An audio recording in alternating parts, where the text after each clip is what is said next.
시작 함께 하실래요? 안녕하세요. 세상의 모든 정보 아나운서 전주리입니다.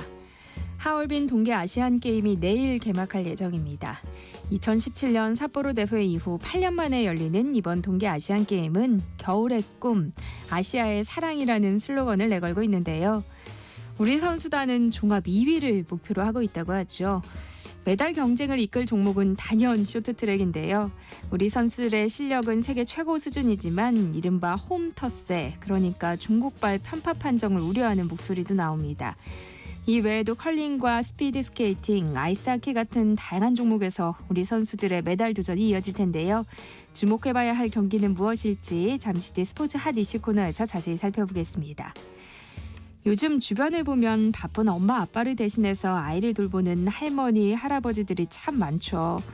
맞벌이 가정이 늘면서 나타나는 불가피한 현상이라고는 하지만 그만큼 육아 방식을 두고 갈등을 빚는 사례도 늘고 있는데요. 라디오 상담소 우리 아이는 왜? 오늘은 손주를 돌보는 조부모님에게 유용한 정보 알려드릴 예정이니까요. 궁금한 분들 계속해서 함께해 주세요.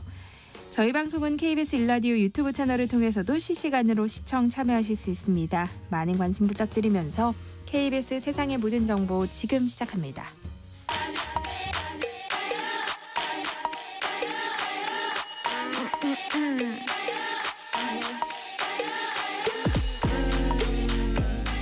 혹시 뉴스 빠뜨리셨나요? 한낮에 전해진 소식들 꼼꼼히 정리해드리겠습니다. 오늘의 뉴스 조현정 시사평론가와 함께합니다. 어서 오세요. 네, 안녕하세요. 네, 오늘은 윤석열 대통령 탄핵 심판 6차 변론 기일인데요. 윤 대통령으로부터 국회의원들을 끄집어내라는 지시를 받았다고 밝혀온 이 곽종근 전 육군 특수전사령관이 증인으로 출석하죠. 네, 오늘도 윤석열 대통령 출석했고요. 원래는 변론 기일이 5차까지는 오후 2시에 시작을 계속 해왔는데 오늘부터는 오전 10시부터 일찍 시작해서 계속 이어가는 종일 심리로 진행합니다. 오늘 증인은 말씀하신 곽종근 전 사령관 비롯해서 김현태 특전사 707 특임단장, 박춘섭 대통령실 경제수석, 이 두 사람은 윤 대통령 측이 신청한 증인이고요. 이렇게 출석을 하는데 곽종근 전 사령관이 주목받는 거는 처음부터 국회에서 의원들 끌어내라고 윤 대통령 지시를 받았다 이렇게 처음으로 밝힌 사람이었고, 어제도 요원이냐 의원이냐 이거에서 요원이 아니었다, 의원을 빼라고 지시한 게 맞다라고 재차 답변을 했잖아요. 국회에서도 국회의원 150명이 넘으면 안 된다, 이거 의결 때문에 150명 넘으면 안 된다는 지시를 받았다라고 증언한 것도 곽종근 전 사령관입니다. 공소장에도 이렇게 적시가 돼 있어요. 윤석열이 곽종근에게 전화해서 문짝을 도끼로 부수고서라도 안으로 들어가서 다 끄집어내라고 지시했다, 이렇게 적혀 있고요. 그러다 보니까 오늘 이 의원, 요원에 대한 입장이 또 나올 거고, 707 특임단장인 김현태 단장도 출석을 해서 오전까지 지금까지 진행되는 중에 나온 발언들 좀 보면은요. 의원이 아닌 요원을 끌어내라고 했다는 그 주장이 이해되는지 물어봤더니 개인 생각은 말을 하지 않는 것이 좋을 것 같다, 이렇게 답했고요. 계엄 당시에 헬기에 소총용, 권총용 실탄을 실었다. 곽종근 전 사령관으로부터 국회 봉쇄가 아니라 방어 지시를 받았다라고 얘기를 했고, 또 국회 들어갈 때 본관 창문 유리 깨면서 진입한 건 시민과의 충돌을 피하기 위해서였고, 본인은 국회 건물 내부 구조를 알지 못했고 국회의원들의 진입을 막으라는 지시는 받지 않았다, 이런 부분을 강조했습니다. 네, 윤석열 대통령은 어제 열린 탄핵 심판에서 12.3 비상계엄 사태로 실제 아무 일도 일어나지 않았다며 계엄 해제 의결을 막으려 했다는 의혹을 또다시 부인했는데요. 이를 두고 국민의힘 내부에서도 비판의 목소리가 나오고 있다고요. 네, 윤석열 대통령이 일관적으로 주장하는 건 계엄 당일에 아무 일도 없었다라는 거잖아요. 그런데 이거는 사실 결과론적인 이야기이기도 하고, 또 윤 대통령은 계엄 형식을 빌린 대국민 호소다, 이렇게도 얘기를 했어요. 근데 사실 지금 야권이라든가 이렇게 심판에 걸린 건 형식 자체를 범죄로 문제 삼고 있는 건데, 형식을 빌린 것이고 그것도 수단이 계엄이었다라는 것을 지금 내란죄다, 이렇게 얘기를 하고 있는 거잖아요. 그런데다가 호수에 비친 달그림자 라는 어떻게 보면 시적인 비유적인 표현까지 나오다 보니까 여권에서도 분위기가 이건 아니지 않느냐, 이렇게 가는 것 같아요. 이 주장 때문에 여기에 반박하는 정청래 탄핵소추단장 발언도 굉장히 화제가 되고 그러더라고요. 이번에 여권에서는 대선 당시에 윤석열 캠프 비전전략실장 지냈던 김근식 국민의힘 서울 송파병 당협위원장이 도대체 말이냐 막걸리냐 이렇게도 비판을 했어요. 뭐라고 주장했냐면 계엄이 정당했다고 강변하려면 그로 인해서 파생된 행위 결과에 대해서도 당당히 인정을 하는 게 차라리 정치인답다. 내란 혐의에서 벗어나려는 형사 피고인의 입장이라면 지지자들에게 뭐 부정선거 같은 정치적 메시지는 내지 말고 방어권에만 집중하는 게 낫다라고 꼬집었고, 특히 또 과거 판례를 예시로 들기도 했는데 우리나라에서 내란죄라는 게 그 통진당 해산 사례 정도로 굉장히 없잖아요. 그 사례가 없는데 네. 그 당시를 예로 들면서 그때 모의한 것만으로도 유죄 판결이 났다는 거예요. 내란 선동, 내란 음모죄를 적용받아서 결국에는 강제 해산됐던 그런 것들을 예시로 들었고, 그러니까 군대 동원하고 국회 난입했던 거 국민들이 다 지켜본 사실이고, 정치인 체포에 실패했더라도 이석기의 그런 음모와 선동보다는 더 나간 것이다라는 주장을 펼쳤습니다. 이런 발언이 그 윤석열 캠프에서 주축을 맡았던 여권 인사에게서 나왔다는 점을 좀 주목해 볼 만한 것 같고요. 안철수 의원 같은 경우에는 뭐 표결에도 유일하게 참여를 했다 보니까 당연히 비판을 했는데, 윤 대통령 변론을 보면 그전까지 당당했던 입장과는 괴리가 있다. 지금이 내란 상태도 아니고 더군다나 국회에 군대를 파견하는 것 자체가 헌법에 어긋난다 주장했고요. 김재섭 의원도 아무 일도 없었던 것처럼 얘기를 하지만 지금도 국회 본회의장 가면 의자 막았던 거 이렇게 부서진 상태들이 그대로 있다는 거죠.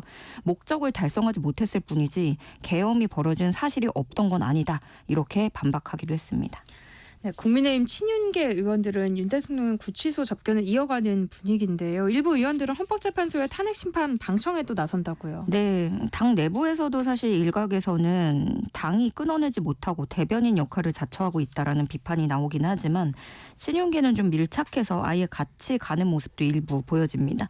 윤상현 의원, 김민전 의원은 내일 서울구치소로 간다고 해요. 또 다른 친윤계인 이철규, 임종득 의원 등도 지금 접견 일정을 조율 중이라고 하는데, 그러니까 보겠다는 의원들이 많아서 서로 조정해야 되는 상황이라고도 들려오더라고요. 근데 이렇게 앞다퉈서 서로 접견하겠다고 하는 거는 뭐 첫째는 강성 지지층들하고 끊어내지 못하는 그런 사정도 있을 것이고, 어차피 그런 노선을 간다면 윤상현, 김민전 의원처럼 좀 빠르게 움직여서 튀는 게 더 낫지 않겠느냐, 이런 생각도 자리하고 있는 것 같아요. 그리고 또 탄핵 심판 방청도 이어가는데 오늘도 강명구 조지현 의원이 여당 의원 자격으로 방청을 하는데 둘 다 대통령실 참모 출신이고 TK 지역구입니다. 지금 야권은 물론이고 국민의힘 내에서도 윤 대통령의 이런 옥중 정치에 당이 동조하고 있다라면서 지적이 쏟아지고 있는데, 특히 조기 대선을 염두한다면 당이 계엄에 동조하는 인식을 중도층에 심어줄 수 있지 않겠느냐, 이런 우려는 꾸준히 나오고 있고요. 대표적으로 김상욱 의원 같은 경우에는 민주주의 보수정당이어야 되는데 왕당파처럼 느껴져서 답답하다. 공인 중에 공인이 참아야 되는 부분도 있다는 거예요. 왜냐하면 이 면회하는 자체가 어떤 시그널, 국민들한테도 신호가 가고 당 내에도 신호를 주기 때문에 자제해야 된다, 이런 지적을 하기도 했습니다. 네, 그런가 하면 윤석열 대통령의 변호인단으로 활동하는 변호사들이 서울시 인권위 소속인 것이 뒤늦게 확인돼서 논란이 일고 있어요. 네, 윤 대통령 변호인단 중에서도 일찌감치 변호인단에 합류한 사람들인데요. 배보윤 변호사는 서울시 인권위원회 위원장, 도태우 변호사는 위원을 맡고 있는 사실이 뒤늦게 확인이 됐습니다. 오세훈 서울시장이 2022년에 취임한 이후에 이 2명 포함해서 15명을 인권위원으로 위촉을 했었어요. 그러니까 이 인권위원은 어떤 역할을 하냐면 서울시의 시민 인권 보호와 증진을 위한 주요 시책에 심의하고 자문하는 역할인데, 사실상 그동안 뭐 서울시에서 굵직한 인권 이슈에 대해서 뭐 한 차례도 권고를 낸 적이 없기 때문에 그 역할에 대해서도 좀 의문이 나오는 상황이거든요. 네, 이번에 서울시의회 박유진 의원이 이 사실을 처음으로 확인하고 지적했는데, 그 비상계엄 자체가 민주주의 기본 권리를 박탈하는 인권 침해 조치인데 이렇게 집회 자유라든가 출판, 언론 다 막아서는 이런 계엄을 했는데, 이런 내란을 변호한다는 것, 이 인권위원장과 인권위원이 내란을 변호한다는 건 있을 수 없는 일이기 때문에 인권위원직 사퇴를 해야 된다라는 주장을 하고 있는 거고요. 논란이 되면서 서울시 측이 입장을 내놨는데 충분히 심사숙고하고 있다, 이 정도까지 지금은 그렇게 나왔고요.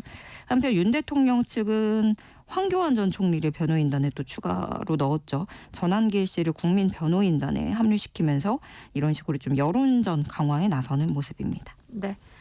한덕수 국무총리 탄핵 심판도 속도를 내는 분위기예요. 오는 19일로 첫 변론기일이 잡혔어요. 네. 지금까지 변론 준비기일을 했고요. 오는 19일 오후 2시에 첫 변론기일 진행하기로 했습니다. 국회 측은 한덕수 총리가 비상계엄 당일에 국무회의를 소집해서 가담하거나 사실상 방조한 것이라고 보고 있고요. 이에 대해서 한덕수 총리 측은 반대로 윤석열 대통령을 말리기 위해서 국무회의를 소집한 것이다 이렇게 반박을 하고 있어요. 그리고 또 트럼프 대통령 취임 이후에 무역전쟁에 대응하려면 한 총리 직무복귀가 필요하다라는 점을 강조하고 있습니다. 그런가 하면 이번에도 좀 내란죄를 넣냐 마냐 이걸로 좀 잡음이 있었는데요. 국회 측에서 정리하기로는 한덕수 총리 탄핵 사유에서는 내란죄는 빠진다. 그러니까 비상계엄 관련한 위헌 여부만 다투겠다는 거예요. 형사상 처벌하고 관계없이 한 총리가 일부 내란 행위에 가담하거나 방조함으로써 헌법상의 의무를 다하지 않았다는 점에 대해서만 탄핵 소추를 이유로 하겠다라는 입장인데 이거는 비슷하게 윤 대통령 탄핵 소추 때도 이런 논란이 비슷하게 있었잖아요.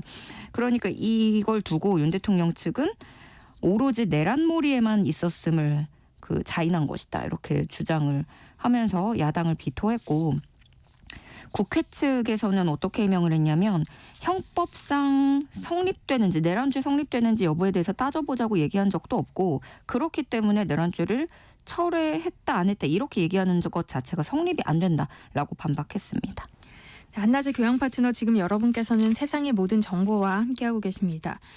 오늘 국회에서는 내란 국정조사 특별위원회 청문회도 진행되는데요. 최상목 권한대행도 증인으로 출석한다고요. 네, 최상목 대행이 청문회장의 모습 드러낸 게 이번이 처음이라서 주목이 되는데요. 이 외에도 한덕수 총리, 정진석 대통령 비서실장 등이 출석합니다. 원래 윤 대통령, 김용현 전 장관 등이 증인으로 채택이 됐었는데 불출석했어요. 그래서 김용현 전 장관, 노상원 전 사령관, 문성호 전 사령관 등 이렇게 불출석한 4명에게 동행명령장을 발부했고요. 윤 대통령도 불출석한 건 마찬가지지만 오늘 6차 변론이 있기 때문에 동행명령장은 발부하지 않았습니다. 네, 내란 국조특위가 어제 현장 조사 3곳을 조사를 위해서 찾았는데 구치소 3곳을 청문회는 결국 무산됐잖아요. 네, 이게 출석하라고 요구했는데 계속 오지 않으니까 그럼 우리가 직접 찾아가서 조사하겠다 이런 거였거든요. 그래서 서울 동부구치소, 서울구치소, 수방사 미결수용소까지 구치소 3곳을 차례로 갔는데 결과적으로는 증인은 한 명도 만나지 못했습니다. 윤 대통령, 김용현 전 장관, 노상원 전 사령관, 김용군 전 대령 등등 모두 출석을 거부했고요. 이런 식으로 만나지 못할 거라면 야당 국조특위 위원들은 일부 추려서라도 우리가 접견실 들어가서 좀 만나보겠다고 시도를 했는데 만나지 못하고 발걸음을 돌렸습니다. 그래서 국조특위는 이들에 대해서 고발을 예고했고요. 또 여당의 비협조적인 태도 때문에 국정조사 기간 연장을 검토하겠다라는 의견도 밝혔어요. 원래는 국조특위 조사 기간이 2월 13일까지라서 네. 얼마 남진 않았거든요. 더 늘어날 수도 있는 거고요. 그런가 하면 야당이 또 고민하고 있는 거는 내란 특검법 재표결입니다. 최상목 대행이 거부권 쓰면서 국회로 되돌아왔잖아요. 근데 이제 그러면은 윤 대통령이 이미 검찰에 구속 기소됐기 때문에 내란 특검이 이게 필요가 있겠느냐 이런 사실상 무용론에 여도 야도 다 공감을 하고는 있는 거거든요. 그런데 그럼 김건희 특검법을 내세우자니 이게 좀 그런 미묘한 게 있어요. 정서적으로 남편이 구속 기소된 상황인데 이제 부인까지 그렇게 한다고 하면 암묵적으로 좀 가족을 한꺼번에 수사하는 건 피해 왔었거든요. 물론 그것도 깨진 게 조국 전 장관 같은 경우에 그 조국 대표 그 부부 내외가 같이 수감이 되기도 했잖아요. 근데 이게 윤석열 검찰총장 시절에 그렇게 다 좀 암묵적인 룰이 무너진 거였거든요. 그래서 민주당은 그래서 대안으로 고민하는 게 명태균 특검법, 또 최상병 특검법 고려하고 있다고 하는데 근데 사실 명태균 특검법이야말로 더 통과하기 어려운 게 국민의힘 의원들이 연루된 지점들이 많아요. 여당에서는 절대 반대할 거란 말이에요. 네. 다만 그 과정에서 나오는 황금폰이라든가 이런 얘기들이 퍼져나가면 어떤 조기 대선에서의 효과를 노릴 수는 있겠죠. 그런 것들을 전략으로 삼을 수 있겠다라고 좀 해석이 되고 근데 의혹은 쏟아지고 뭐 명태균 씨라든가 이렇게 증언하는 사람도 있고 그래서 특검을 밀고 있는 게 야당인데 사실상 국민의힘이 이재명 대표의 사법 리스크 부각하는 동안 좀 야당은 맥을 못 추는 모습이다. 또 이렇게도 평가를 할 수 있겠습니다. 네. 민주당 이재명 대표의 공직선거법 위반 항소심에 속도를 내는 분위기예요. 항소심 재판부가 이 대표 측이 신청한 증인을 단 3명만 채택하기로 했다고요. 네, 어제 2차 공판 있었는데 이재명 대표 측이 증인 13명을 신청을 했었어요. 그런데 그중에 3명만 채택을 했고 이거는 좀 더 빠르게 진행을 하겠다라는 의지를 보여주는 것으로 해석이 됩니다. 그 재판부는 12일과 19일 공판 기일에 각각 2명, 1명 이렇게 증인 신문 진행하기로 했고 앞서 이재명 대표가 위헌법률심판제청이라는 걸 했잖아요. 그래서 재판부가 만약에 기각하면 이재명 대표가 또다시 헌법소원 낼 건지 기자들이 물어봤더니 이재명 대표가 재판은 지연되지 않고 신속하게 끝낼 것이다 이렇게 얘기를 했어요. 아무래도 재판 지연 꼼수라는 비판을 의식을 했을 발언이라고 보여지고 근데 지금 탄핵심판 전국이기 때문에 어떤 공정성 논란을 의식해서라도 이재명 대표의 위헌법률심판제청이 받아들여지기는 어려울 것으로 좀 무게가 실리고요. 재판도 또 속도를 내는 모습입니다. 네, 오늘의 뉴스 조현정 시사평론가와 함께했습니다. 고맙습니다. 네, 고맙습니다. KBS 1라디오 세상의 모든 정보 함께하고 계신 지금 시각은 12시 37분입니다. 이 시각 교통정보 알아봅니다. 4시각 교통정보입니다. 서울시내 헌법재판소 인근 도로입니다. 안국역 일대가 전면 통제되고 있습니다. 3일도로 안국역과 낙원상가 사이 양방면 정면 통제되고 있습니다. 북촌로는 안국역에서 제동 초등학교 앞까지인데요. 역시 양방향으로 차량 운행이 불가능합니다. 이 때문에 율곡로와 사직로 등이 많이 밀리고 있으니까요. 참고해서 운행하시면 좋겠습니다. 고속도로 정체 구간 많지는 않습니다. 경부고속도로 서울 쪽으로 천안호도 휴게소를 가까이 하면서 막히고 있습니다. 여기는 목천 부근에서 사고가 있었기 때문입니다. 수도권 제일순환고속도로 판교에서 구리 쪽이고요. 남양주 부근에서 사고 발생했습니다. 1, 2차로가 막히면서 뒤쪽으로 정체되고 있습니다.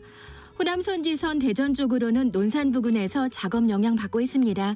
KBS 교통정보센터에서 이현입니다. 세상의 모든 정보는 청취자분들의 관심과 참여를 기다립니다. 방송 들으시면서 궁금한 점이 있거나 의견 공유하고 싶은 분들 계시면 문자 보내주세요. 추첨을 통해 모바일 쿠폰 보내드리겠습니다. 참여하실 번호는 샵 9730이고요. 짧은 문자 50원, 긴 문자 100원의 이용료가 부과됩니다. 콩 게시판을 통해서는 무료로 참여하실 수 있고요. KBS 1라디오 유튜브 채널을 통해서도 실시간으로 시청 참여하실 수 있습니다. 꼭 알아야 할 정보를 알기 쉽게 전달해드리는 세상의 모든 지식. 목요일엔 한 주간에 있었던 스포츠 소식 살펴보는 스포츠 핫 이슈 시간이죠. 정현호 KBS 스포츠국 PD와 함께합니다. 안녕하세요. 네, 안녕하세요. 겨울 스포츠 축제 하얼빈 동계 아시안게임 개막이 하루 앞으로 다가왔어요. 네, 바로 내일 밤에 이제 개막식이 열릴 예정인데 네. 이번 동계 아시안 게임이 조금 낯선 분들이 좀 있으실 거예요. 왜냐하면은 무려 8년 만에 찾아온 동계 아시안 게임 대회가 되겠습니다. 2017년에 이 삿포로에서 열렸던 대회 이후로 8년 만에 열렸는데 왜 그랬냐면은 원래 이 동계 아시안 게임도 하계 아시안 게임과 마찬가지로 4년 주기로 열리는 대회입니다. 그런데 2021년에 대회는 개최지 선정부터 난항이었고 여기에 더해서 코로나19의 여파로 인해서 취소가 됐습니다. 대회가. 뭐 미뤄지거나 이런 게 아니라 대회 개최지 선정도 어렵고 하니 아예 취소가 돼버린 상황이었던 거죠. 그런데 이게 사실은 뭐 이전에도 그랬다고 볼 수 있는 게 그 2017년 삿포로 대회 이전의 대회가 11년이었습니다.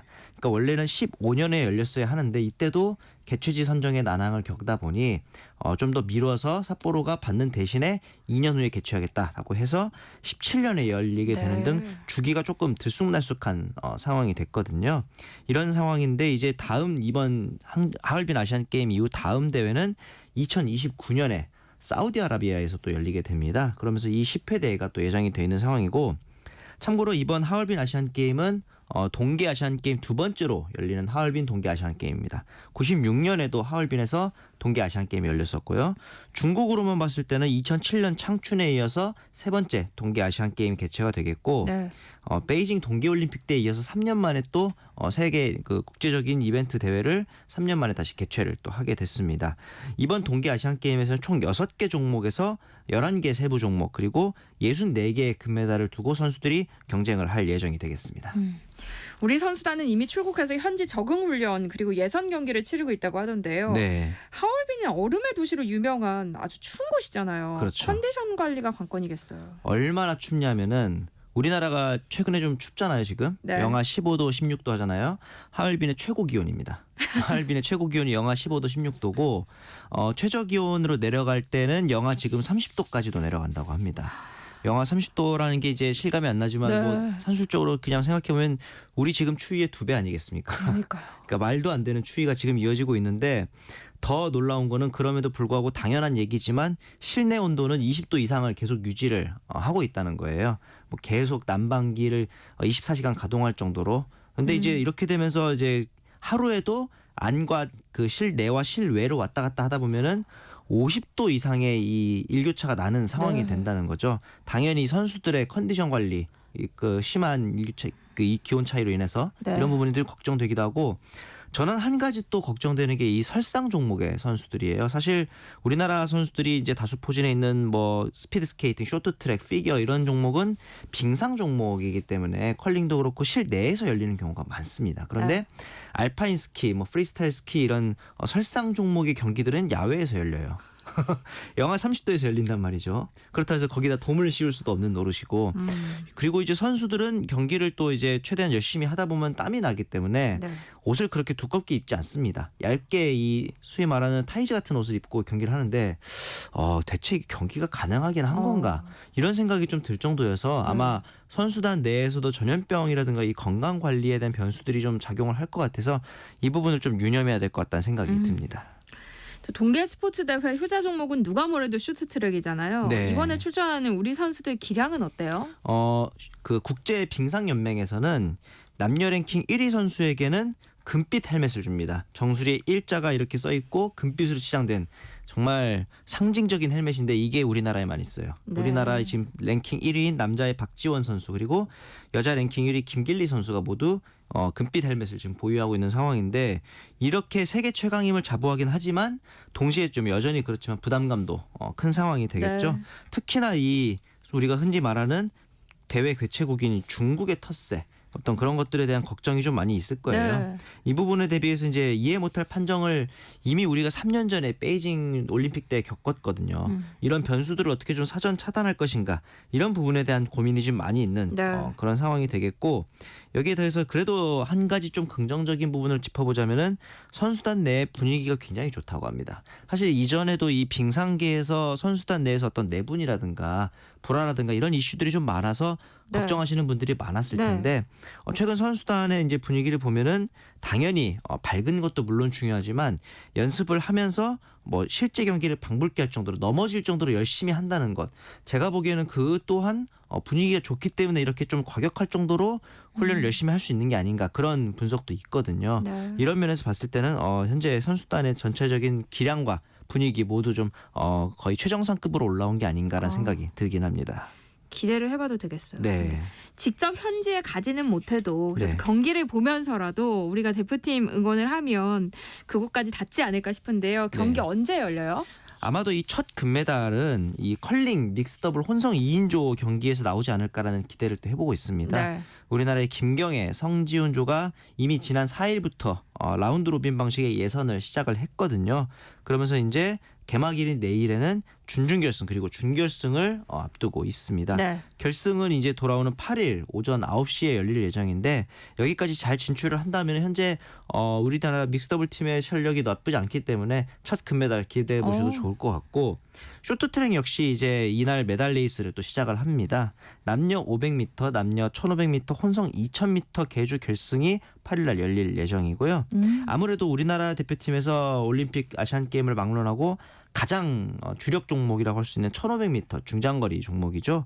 이 종목에서도 우리나라 대표팀의 현재 랭킹 1위인 김길리, 박지원 선수 남녀에서 그리고 최민정 선수도 여전히 강력한 우승 후보라 볼 수 있겠습니다. 반면에 이제 혼성 2000m 계주 같은 경우는 우리나라가 이 혼성 계주를 이제 정식 종목으로 받아들여서 연습한 지가 그렇게 오래되진 않았어요. 네. 그렇기 때문에 어느 정도는 조금 부담감이 있는 상황이긴 한데 여기에 더해서 중국이 이번에 이 계주 종목에 대해서 굉장히 좀 심혈을 기울이고 있다. 이런 분석이 또 있기도 하거든요. 네.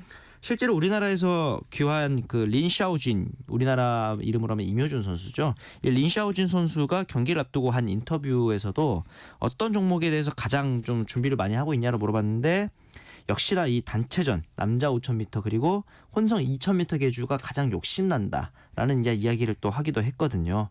이런 분들을 봤을 때는 혼성 계주 부분에서 어떻게 보면 우리나라가 좀 그 텃세라든가 이런 것들을 좀 잘 경계해야 되지 않을까 생각이 들기도 해요. 또 한 가지 이제 변수라면은 이 쇼트트랙 경기가 열리는 경기장이 아웃코스 구간이 굉장히 좁다고 합니다. 그런데 우리나라 같은 경우는 전통적으로 이 아웃코스 구간을 잘 활용해서 역전을 많이 하는 편이었거든요. 그런데 이 아웃코스 경기장 규격이 정말 그 규격에 딱 맞게만 설계가 되어 있어서 여분이 없는 그 정도의 경기장 규격이라 그래요. 네. 이런 부분들도 물론 잘 적응을 하겠지만 하나의 좀 거쳐가야 될 관문이 아닐까라는 생각이 또 들기도 하고 이어서 또 스피드 스케이팅으로 넘어가 보겠습니다. 스피드 스케이팅도 남녀 100m, 1500m 경기가 8일 날 열릴 예정이거든요.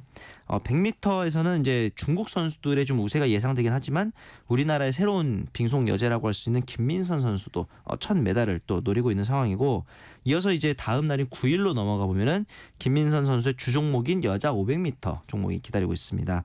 100m 같은 경우는 약간 생소한 종목이라 좀 다르긴 하지만 500m만큼은 이 김민선 선수의 주 종목이라서 아마 여유 있게 메달을 가져오지 않을까라는 생각이 들기도 해요. 왜냐하면 세션 세계 랭킹 1위인 일본의 이 요시다 유키노 선수가 불참합니다. 그렇기 때문에 뭐 소위 말해 적수가 없는 상태다. 이렇게 보셔도 좀 괜찮지 않을까 싶기도 하고요. 쇼트트랙 역시 남녀 1000m랑 5000m 계주를 또 9일날 앞두고 있는 상황이고요. 네. 10일로 넘어가 보면 본격적으로 이 스피드 스케이팅 경기들이 또 시작을 합니다. 남자 500m 경기에서는 김준호 선수, 차민규 선수가 금메달 획득에 나설 예정이고요. 여기에 더해서 이제 피겨 스케이팅이 11일부터 또 쇼트트랙이 끝나면서 시작이 되는데 11일에는 남자 싱글, 12일에는 여자 싱글인데 차준환 선수와 김채연 선수가 출격을 하게 됩니다. 뭐 이제 이 동계 아시안 게임이 2017년에도 그랬지만 다가올 동계 올림픽을 앞둔 전초전의 역할이 굉장히 강하거든요. 네. 차준환 선수에게는 어떻게 보면 마지막이 될 수 있는 이 동계 올림픽을 준비하기 위해서 이번 대회에서 반드시 좀 금메달을 따내서 내년에 열릴 밀라노 코르티나 단페초 동계 올림픽을 준비하겠다. 이런 각오가 또 있고요. 지금까지 살펴본 종목들이 대부분 빙상 종목이었습니다. 네. 항상 빙상이 강했으니까요. 그런데 13일에 또 이제 최근에 하프파이프 스노보드 하프파이프에서 간판으로 떠오르고 있는 이채훈 선수가 있어요. 이 선수가 2023년도 세계 선수권에서 만 16세의 나이로 금메달을 차지했습니다. 네. 굉장히 떠오르는 신성이라 볼 수 있는데 이번에도 이제 동반이 그 금메달을 노리고 있고 대회 마지막 날입니다. 어느덧 14일에는 컬링 남녀 대표팀이 동반 우승에 도전을 하게 됩니다. 앞서 저희가 첫 종목에서 이제 컬링에서 금메달 노려본다 했는데 어떻게 보면 또 마지막 메달이 컬링이 될 수도 있을 것 같아요. 여자 대표팀 같은 경우는 5G라는 또 이제 별명으로 유명한 김은지 스킵을 필두로 한 경기도청 선수단 그리고 남자 대표팀 의성군청 선수단 이 두 선수단이 지금 금메달을 노리고 있고 또 하나 이제 아이스하키 대표팀이 있습니다. 남자 대표팀 같은 경우는 지난 삿포로 대회에서 은메달을 따냈거든요. 네. 이번 대회에서 금메달을 노리고 있는데 중국과 첫 경기를 그러니까 두 번째 경기를 했는데 정말 심각할 정도의 어떤 그런 편파와 텃세가 어우러져서 저는 살면서 이 경기를 하는데 골대가 움직이는 거 처음 봤습니다. 골키퍼가 이제 위기 상황이 되고 골대를 움직여 버리더라고요.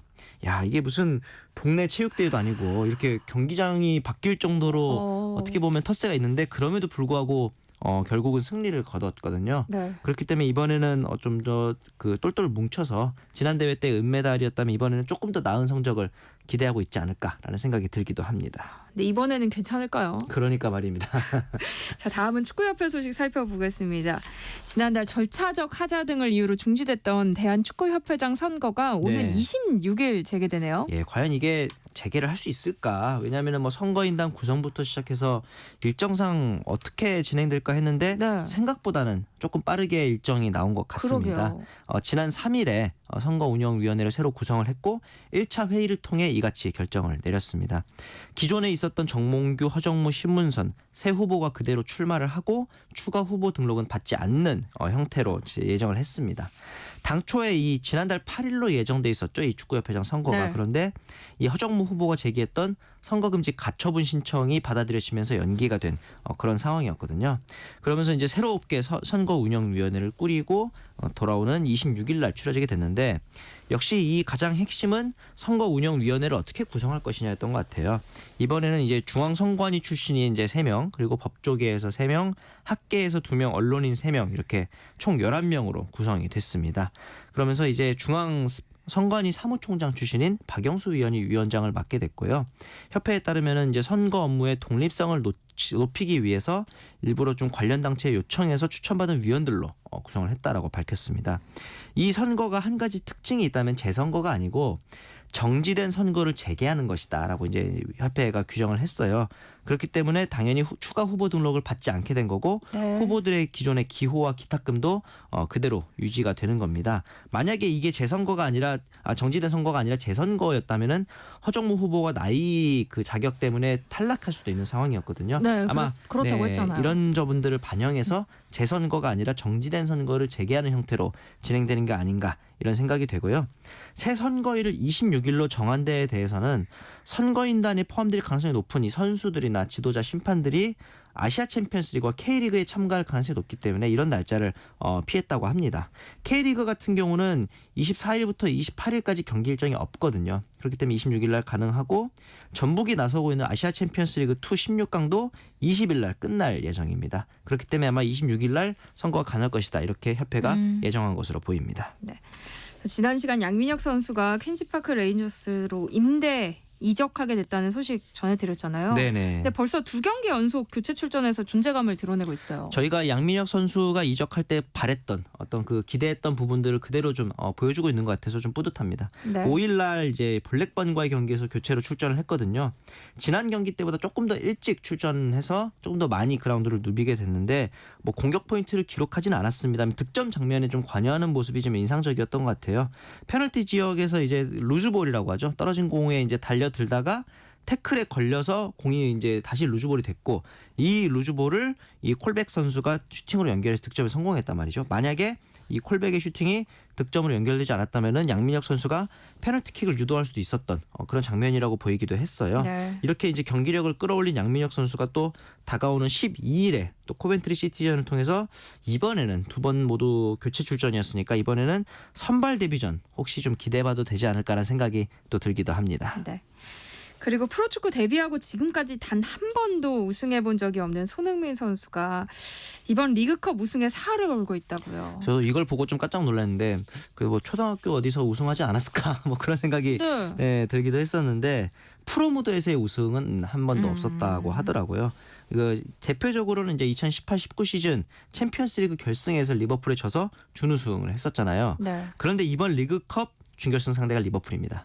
그리고 1차전을 1대0으로 리버풀 상대로 승리를 거뒀기 때문에 아마도 2차전에서 비기기만 해도 올라갈 수 있는 조금은 여유로운 상황이라서 손흥민 선수 입장에서는 조금 서력을 노리고 있지 않을까 그런 생각이 또 들기도 하거든요. 네. 그런데 문제는 손흥민 선수가 아니라 토트넘이 문제죠. 워낙 팀 분위기가 좋지 않은 상황이고 성적도 나오지 않아서 다행히 이 손흥민 선수도 감각이 좀 올라오고 있고 팀 분위기도 올라오고 있는 상황입니다. 그래요. 손흥민 선수 같은 경우는 3일 날 열렸던 브렌트포드와의 경기에서 상대 자책골을 유도하는 플레이도 있었고 여기다 더해서 이제 추가골 어시스트까지 기록을 했단 말이죠.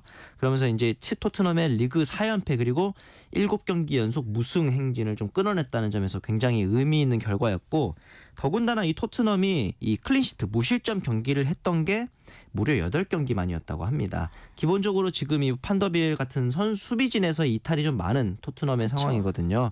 이런 상황에서 무실점을 기록했다는 것은 사실 지금 리버풀이 살라를 필두로 해서 굉장히 지금 공격진이 거의 세계 최강이라고 봐도 무방할 정도인데 이런 리버풀과의 경기를 앞두고 있는 상황에서 수비진이 잘 정비됐다는 점 이런 점들이 좀 굉장히 의미가 있을 것 같고 손흥민 선수도 이제 2차전을 앞두고 좀 결승전을 치른다는 마음으로 임하겠다 이런 각오를 또 밝히기도 했습니다. 네.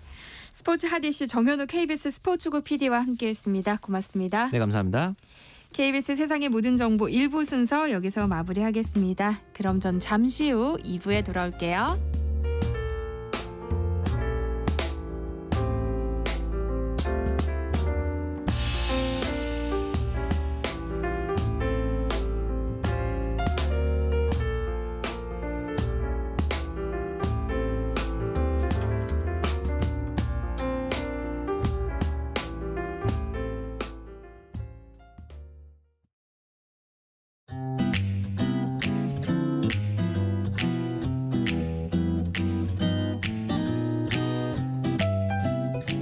안녕하세요. 바른말 고운말입니다. 국제적으로 우리나라의 위상이 더욱 높아지고 또 한류를 비롯해 우리 문화가 세계적으로 널리 확산하고 있습니다. 이와 함께 우리 말을 배우려는 외국인들도 점점 많아지고 있는데요. 그 가운데는 한국인들도 놀랄 정도로 한국어 실력이 뛰어난 외국인들도 적지 않지요. 언어 감각이 있는 사람들은 같은 시간 동안 한국어를 배웠어도 훨씬 더 빨리 배우는 것이 아닌가 싶은데요. 이런 경우에 한국어를 6개월 배운 사람 치고 정말 잘한다와 같이 말할 수 있습니다. 6개월 배운 사람 치고 라는 표현에서 치고는 그 중에서는 예외적으로 라는 뜻을 나타내는 보조사입니다.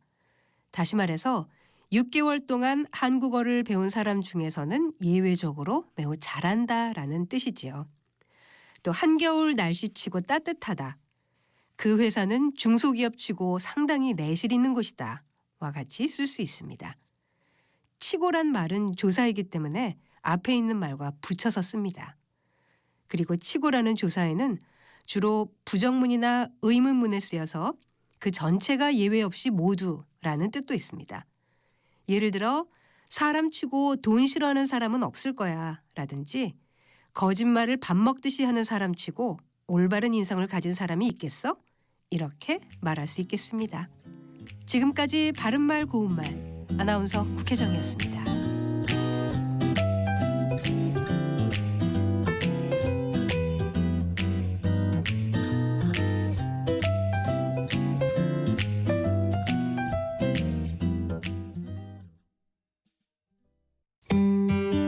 나눌수록 건강한 우리 동네 병원 이야기. 22년 3월 코로나19가 최고조에 달했던 그때 아내가 피를 흘리며 쇼크 상태에 빠졌습니다. 설상가상으로 아내를 포함한 가족 모두가 코로나 확진 판정을 받은 상황이었습니다. 응급실 뺑뺑이라는 말이 나올 정도로 확진자의 병원 이송이 어렵던 시기였지만 경상남도 권역 응급의료센터인 병원은 달랐습니다. 신속한 응급처치가 이루어졌고 덕분에 아내는 그날 저녁 무사히 집으로 돌아올 수 있었습니다. 누구나 겪을 수 있는 응급 상황, 생명이라는 가치 앞에 차별 없이 진료하는 권역 응급의료센터가 더 많아져 대한민국 어디서든 누구나 안전하게 응급진료를 받을 수 있으면 좋겠습니다. 최지성님의 지역의료 경험수기 공모 당선작을 재구성했습니다. 이 캠페인은 건강보험심사평가원과 함께합니다.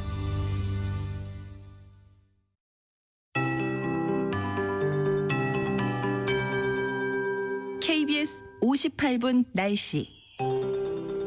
어제 같은 시각보다는 기온이 조금 올랐지만 여전히 예년 이맘때보다는 1도에서 4도 정도 낮아 춥습니다. 오늘 낮 최고 기온이 서울 1도, 강릉 2도, 대전, 광주, 대구 3도 등으로 어제보다는 1도에서 6도 정도 높겠습니다. 하지만 밤사이 북서쪽에서 찬 공기가 또 밀려 내려오고 바람이 다시 강하게 불면서 내일 아침에는 서울 영하 12도, 부산 영하 1도 등으로 오늘과 비슷하겠고요.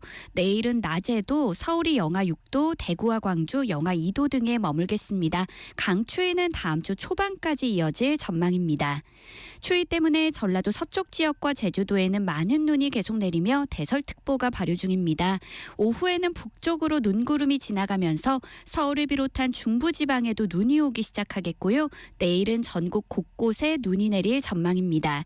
예상 적설은 충청 남부와 전라도, 제주도 산지는 5에서 곳에 따라 15cm 이상, 서울을 비롯한 수도권과 강원 내륙과 산지, 경상 내륙은 3에서 8cm, 그중 경기 남부와 강원 강원 남부 내륙과 산지는 많게는 10cm 이상, 그 밖의 지역은 1에서 5cm 정도가 되겠습니다. 현재 서울의 기온은 영하 1.2도, 습도는 33%입니다. 송소진입니다.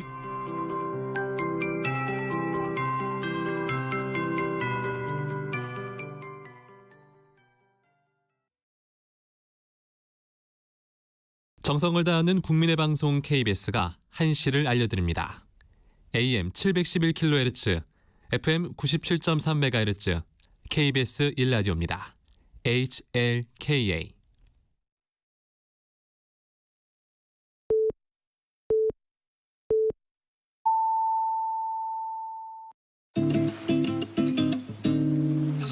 나른한 오후를 책임질 영양 만점 지식 비타민.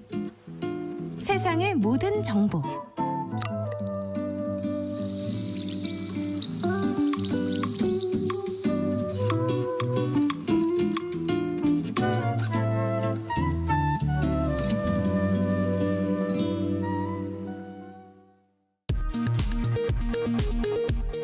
이 시각 라디오 정보센터 뉴스입니다. 국민의힘 권영세 비상대책위원장은 오늘 신년 기자간담회에서 당 지지율 상승은 이재명 민주당에 나라맡길 수 없다는 국민들 덕분이라고 평가했습니다. 더불어민주당 진성준 정책위 의장은 오늘 트럼프 2기 행정부가 관세 부과를 본격화하면서 국제 통상 전쟁이 시작됐다며 정부와 국민의힘을 향해 국회 통상특위 설치를 즉각 수용하라고 촉구했습니다. 그동안 부정선거 의혹을 제기해온 황교안 전 국무총리가 윤석열 대통령의 탄핵심판 대리인단에 공식 합류했습니다. 이로써 윤 대통령 대리인단은 국회 측 대리인단보다 2명 많은 19명이 됐습니다. 중국 인공지능 딥시크가 이용자 데이터를 과도하게 수집한다는 논란 속에서 외교부와 국방부, 산업통상자원부, 보건복지부 그리고 경찰이 딥시크 접속을 차단했습니다. 지금까지 라디오 정보센터 뉴스 정한나였습니다.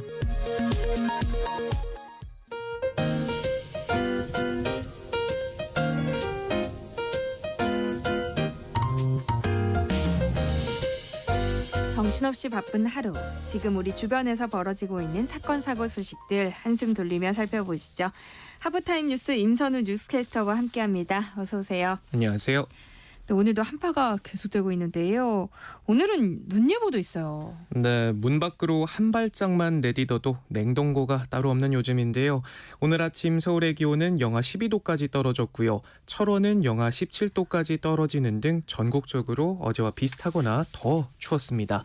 한낮에도 대부분 지역이 영하권에 머물고 여기에 강풍까지 불어 체감상으로는 훨씬 더 춥겠는데요. 이런 강추위에 눈 소식까지 겹쳤습니다. 호남과 제주를 중심으로 이미 최고 8cm가량 많은 눈이 내렸고요. 오늘 오후부터는 서울을 포함한 수도권에도 눈이 내릴 전망입니다. 경기 남부와 강원, 충청에 최고 8cm, 서울에도 5cm 이상의 눈이 쌓이겠는데요. 이번 한파는 주말까지 이어지다가 다음 주 초부터 차츰 풀린다고 하네요. 외출하실 때 옷차림 단단히 하시고 빙판길 안전사고도 유의하셔야겠습니다. 그런데 지금 이미 눈이 많이 내리는 지역도 있잖아요. 근데 왜 이렇게 눈이 많이 오고 있는 거예요? 네, 이상 기온 때문에 바다가 더워지면서 곳곳에 많은 눈을 뿌리고 있는 건데요. 겨울철 따뜻한 바닷물과 찬 공기가 만나면 대기상에 눈구름대가 만들어집니다. 해수면 온도가 오르면 그만큼 바다와의 온도차가 벌어져서 강한 눈이 올 가능성이 높아진다고 하는데요. 실제로 지난달 한반도 해역 해수면 온도는 12.1도로 최근 10년간 1월 평균보다도 0.2도 높았습니다. 이 때문에 같은 기간 눈이 특히 더 많이 왔는데 지난달 눈이 내린 날은 9.7일로 평년보다 3.5일 많았고요. 사흘에 한 번꼴로 온 셈이고 1973년 집계를 시작한 이래 역대 세 번째 기록이라고 하네요. 문제는 전국 대부분 지역에 여전히 한파특보가 내려져 있고 호남과 제주를 중심으로 내리고 있는 눈이 당분간 이어진다고 하니까요. 대비 단단히 하셔야겠습니다. 네, 한파가 몰아치면서 농민들의 시름도 깊어지고 있다고요. 네, 요즘 농가에 가보면 추워진 날씨에 가축과 농작물을 지키려고 난방기구를 쉴 틈 없이 가동하고 있는 모습 쉽게 찾아볼 수 있는데요. 하지만 낡은 전선 때문에 불이 날까 걱정이고 치솟은 기름값도 큰 부담이라고 합니다. 실제로 그제와 오늘 인천 강화와 경기 용인의 돈사에서 잇따라 불이 나 돼지 1000여 마리가 폐사하기도 했고요. 비닐하우스도 영하 10도 이상 떨어지는 요즘에는 밤에도 보일러를 틀어야 한다고 하는데 2000리터짜리 연료통도 닷새면 동이 난다고 합니다. 절기상 봄의 시작을 알리는 입춘도 지났지만 때 아닌 뒤끝 한파에 따뜻한 봄을 기다려왔던 농민들의 한숨은 깊어져만 갑니다. 다음 뉴스 살펴볼까요?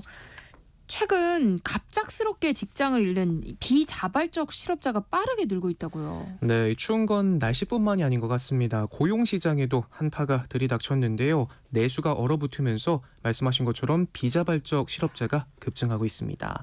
현장의 목소리를 모아보면요. 2년 전 중소기업에 신입으로 입사했다는 한 시민은 취업의 기쁨도 잠시 최근 날벼락을 맞았다고 합니다. 지난 7월 다니던 회사가 어려워져서 모든 직원이 정리해고를 당했다고 하고요. 제대로 된 경력도 쌓지 못하고 퇴사하는 바람에 막막하다 말하며 아예 다른 직종 취업을 준비 중이라고 하네요. 코로나를 버텨낸 자영업자조차 어려워진 경기를 버티지 못하고 초단기 일자리에 내몰리는 실정인데요. 높아진 금리와 물가를 견디지 못하고 지난해 2월 장사를 접었다는 한 음식점 점주는 사람들이 지갑을 열지 않는 썰렁한 분위기가 직접 느껴졌다며 옆 가게 사장님은 1억을 들였는데 가게를 가져가려는 사람이 없어 결국 권리금 없이 정리해야 했다 말하기도 합니다. 그러면서 생활비를 벌기 위해 일자리를 급히 알아봤지만 주유 수당을 안 주려고 쪼개기식 채용을 하려 한다며 제대로 된 일을 할 수 없다 토로합니다. 비자발적 퇴직자의 심각성은 통계에서도 확인할 수 있습니다. 통계청 고용 동향에 따르면 지난해 비자발적 퇴직자는 137만 명을 넘어섰습니다. 코로나 사태가 터진 2020년 180만 명을 넘어선 이후 2023년까지 감소세를 보이다가 지난해 갑작스럽게 늘어나기 시작했는데요. 전년도와 비교하면 9% 가까이 늘었습니다. 주당 1시간에서 17시간만 일하는 초단시간 취업자 경우에는 같은 기간 250만 명으로 늘어 관련 통계가 작성된 1980년 이래로 최대 규모를 기록할 만큼 안정적인 일자리를 구하기가 하늘의 별 따기만큼이나 어려워졌다고 하네요. 전문가들은 노동시장 인력 수급 측면에서 심각한 불균형이 초래할 수 있다 경고하면서 특히 노년층은 물론이고 저소득 청년층에 대한 대책이 필요하다는 의견입니다. 나 혼자 사는 가구가 1000만 세대를 넘어선 가운데 자녀가 없거나 독립해서 부부만 사는 2인 가구도 처음으로 600만 세대를 돌파했어요. 네, 행정안전부 주민등록 인구 통계에 따르면 지난해 12월 기준 전국 2인 세대 수는 600만 5천 세대를 넘어섰는데요. 통계가 작성된 이래 역대 최대치라고 합니다. 전체로 놓고 보면 4세대 중 1세대가 2인 가구인 셈인데요. 해마다 꾸준히 늘고 있는 추세라고 하네요. 특히 주로 부부와 아이로 구성되는 3인 가구가 최근 10년간 큰 증감 없이 400만 세대 안팎에서 오르내린 것과 비교하면 유독 빠르게 늘어나는 모습이고요. 혼인은 늘고 있지만 아이를 낳지 않는 딩크족 역시 늘고 있기 때문인 것으로 분석됩니다. 혼인 건수는 지난해 4월부터 8개월 연속 증가세를 이어가고 있고 또 출산율 증가에 긍정적인 영향을 미치고 있지만서도 출산과 양육도 주거비와 교육비 등에 대한 부담으로 여전히 아이 갖기를 꺼리는 부부가 적지 않습니다. 여기에 다 큰 자녀가 부모로부터 독립하면서 3, 4인 가구가 각각 1인 가구와 2인 가구로 분화하는 것도 2인 가구 증가에 복합적으로 영향을 미치고 있고요. 이처럼 1, 2인 가구는 매년 증가하는 반면 4인 이상 가구는 감소하면서 전통적인 가족 형태도 점차 흐려지고 있습니다. 네, 이런 가운데 저출생 관련 흥미로운 연구 결과가 하나 나왔는데요. 사교육비 지출이 늘면 합계 출산율이 떨어진다고요. 네, 저도 곧 있으면 아빠가 되는 입장에서 유치원 때부터 매달 수백만 원씩 쏟아붓는 주변 지인들을 보면요. 내가 할 수 있을까 이런 걱정이 앞서기도 하거든요. 그런데 실제로 이런 사교육비에 대한 부담이 아이 갖기를 미루게 되는 큰 요인 중 하나로 한몫하고 있다는 연구 결과가 나왔습니다. 김태훈 경희대 경제학과 교수는 한국보건사회연구원과 서울대 국가미래전략원이 연 인구 포럼에서 사교육비 지출 증가가 출산율에 미치는 영향을 발표했는데요. 2007년부터 2023년까지 16년간 물가 수준을 반영한 사교육비 데이터와 합계 출산율의 상관관계를 분석해 봤더니 사교육비 지출이 증가한 2010년대 중반 이후 합계 출산율이 빠르게 감소했다고 합니다. 1인당 월 평균 사교육비가 1% 늘면 다음해 합계 출산율은 최대 0.3% 감소한 것으로 나타났는데 같은 기간 평균 실질 사교육비 지출은 36.5%가 늘었고 합계 출산율은 42.9%가 줄었습니다. 이에 대해 김 교수는 사교육비 증가가 합계 출산율 감소분의 15%에서 22%를 차지한다 설명했습니다. 또 눈에 띄는 점은 특히 둘째 이상 출산에 큰 영향을 미쳤다는 건데요. 사교육비가 1% 증가할 때 첫째 자녀의 합계 출산율은 최대 0.17% 줄었지만 둘째와 셋째의 경우는 각각 최대 0.45%, 0.8%까지 떨어지는 것으로 나타났습니다. 납득이 가는 부분이 국내 초중고 학생 중 79%가 사교육에 참여했고 총액은 자그마치 27조 원으로 10년도 채 안 돼 50%가 뛰었는데요. 같은 기간 학생 수는 80만 명 넘게 줄어들었지만 이런 사교육 시장 규모는 갈수록 더 커지는 추세입니다. 과거 프랑스도 저출생에 시달렸는데 지금은 반등했다고 하더라고요. 우리와 비교하면 어떤 게 달랐던 거예요? 네, 30여 년 전만 해도 프랑스의 합계 출산율은 우리나라보다도 낮았는데 현재는 상황이 역전돼 격차가 반대로 2배 넘게 벌어진 상황인데요. 출산에 관한 인식과 가치관이 영향을 미쳤다는 조사 결과가 발표됐습니다. 정권마다 달라지는 땜질식 저출산 대책을 짤 게 아니라 출산 의욕을 떨어뜨리는 심리적 허들을 낮추는 데 집중해야 한다라는 지적이 나오는 이유고요. 한국보건사회연구원이 한국과 프랑스인 각각 2,500명을 대상으로 출산 가치관을 조사해 보니까 한국인은 출산을 위해 갖춰야 할 모든 항목의 중요도를 프랑스인보다 높게 인식했습니다. 경제적 여건이 중요하다는 응답이 한국이 94.3%로 프랑스보다 12.6%포인트 높았고 본인의 취업 상태도 한국이 프랑스보다 중요하게 봤습니다. 주거 여건부터 일과 생활 균형도 이 한국인이 더 중요하게 고려한 사항들이고요. 이를 두고 소득과 노동, 주거 불평등이 누적되고 경제 안정이 삶의 중요한 목표가 된 이런 경쟁 사회가 조건에 완벽하게 갖춰야 비로소 출산할 수 있다는 강박을 낳았다라는 분석이 나오고 있습니다. OECD가 2022년 한국 저출생 주요 원인으로 지목한 황금 티켓 증후군이 수치로 입증된 셈이죠. 사회 불신도 한국이 더했고요.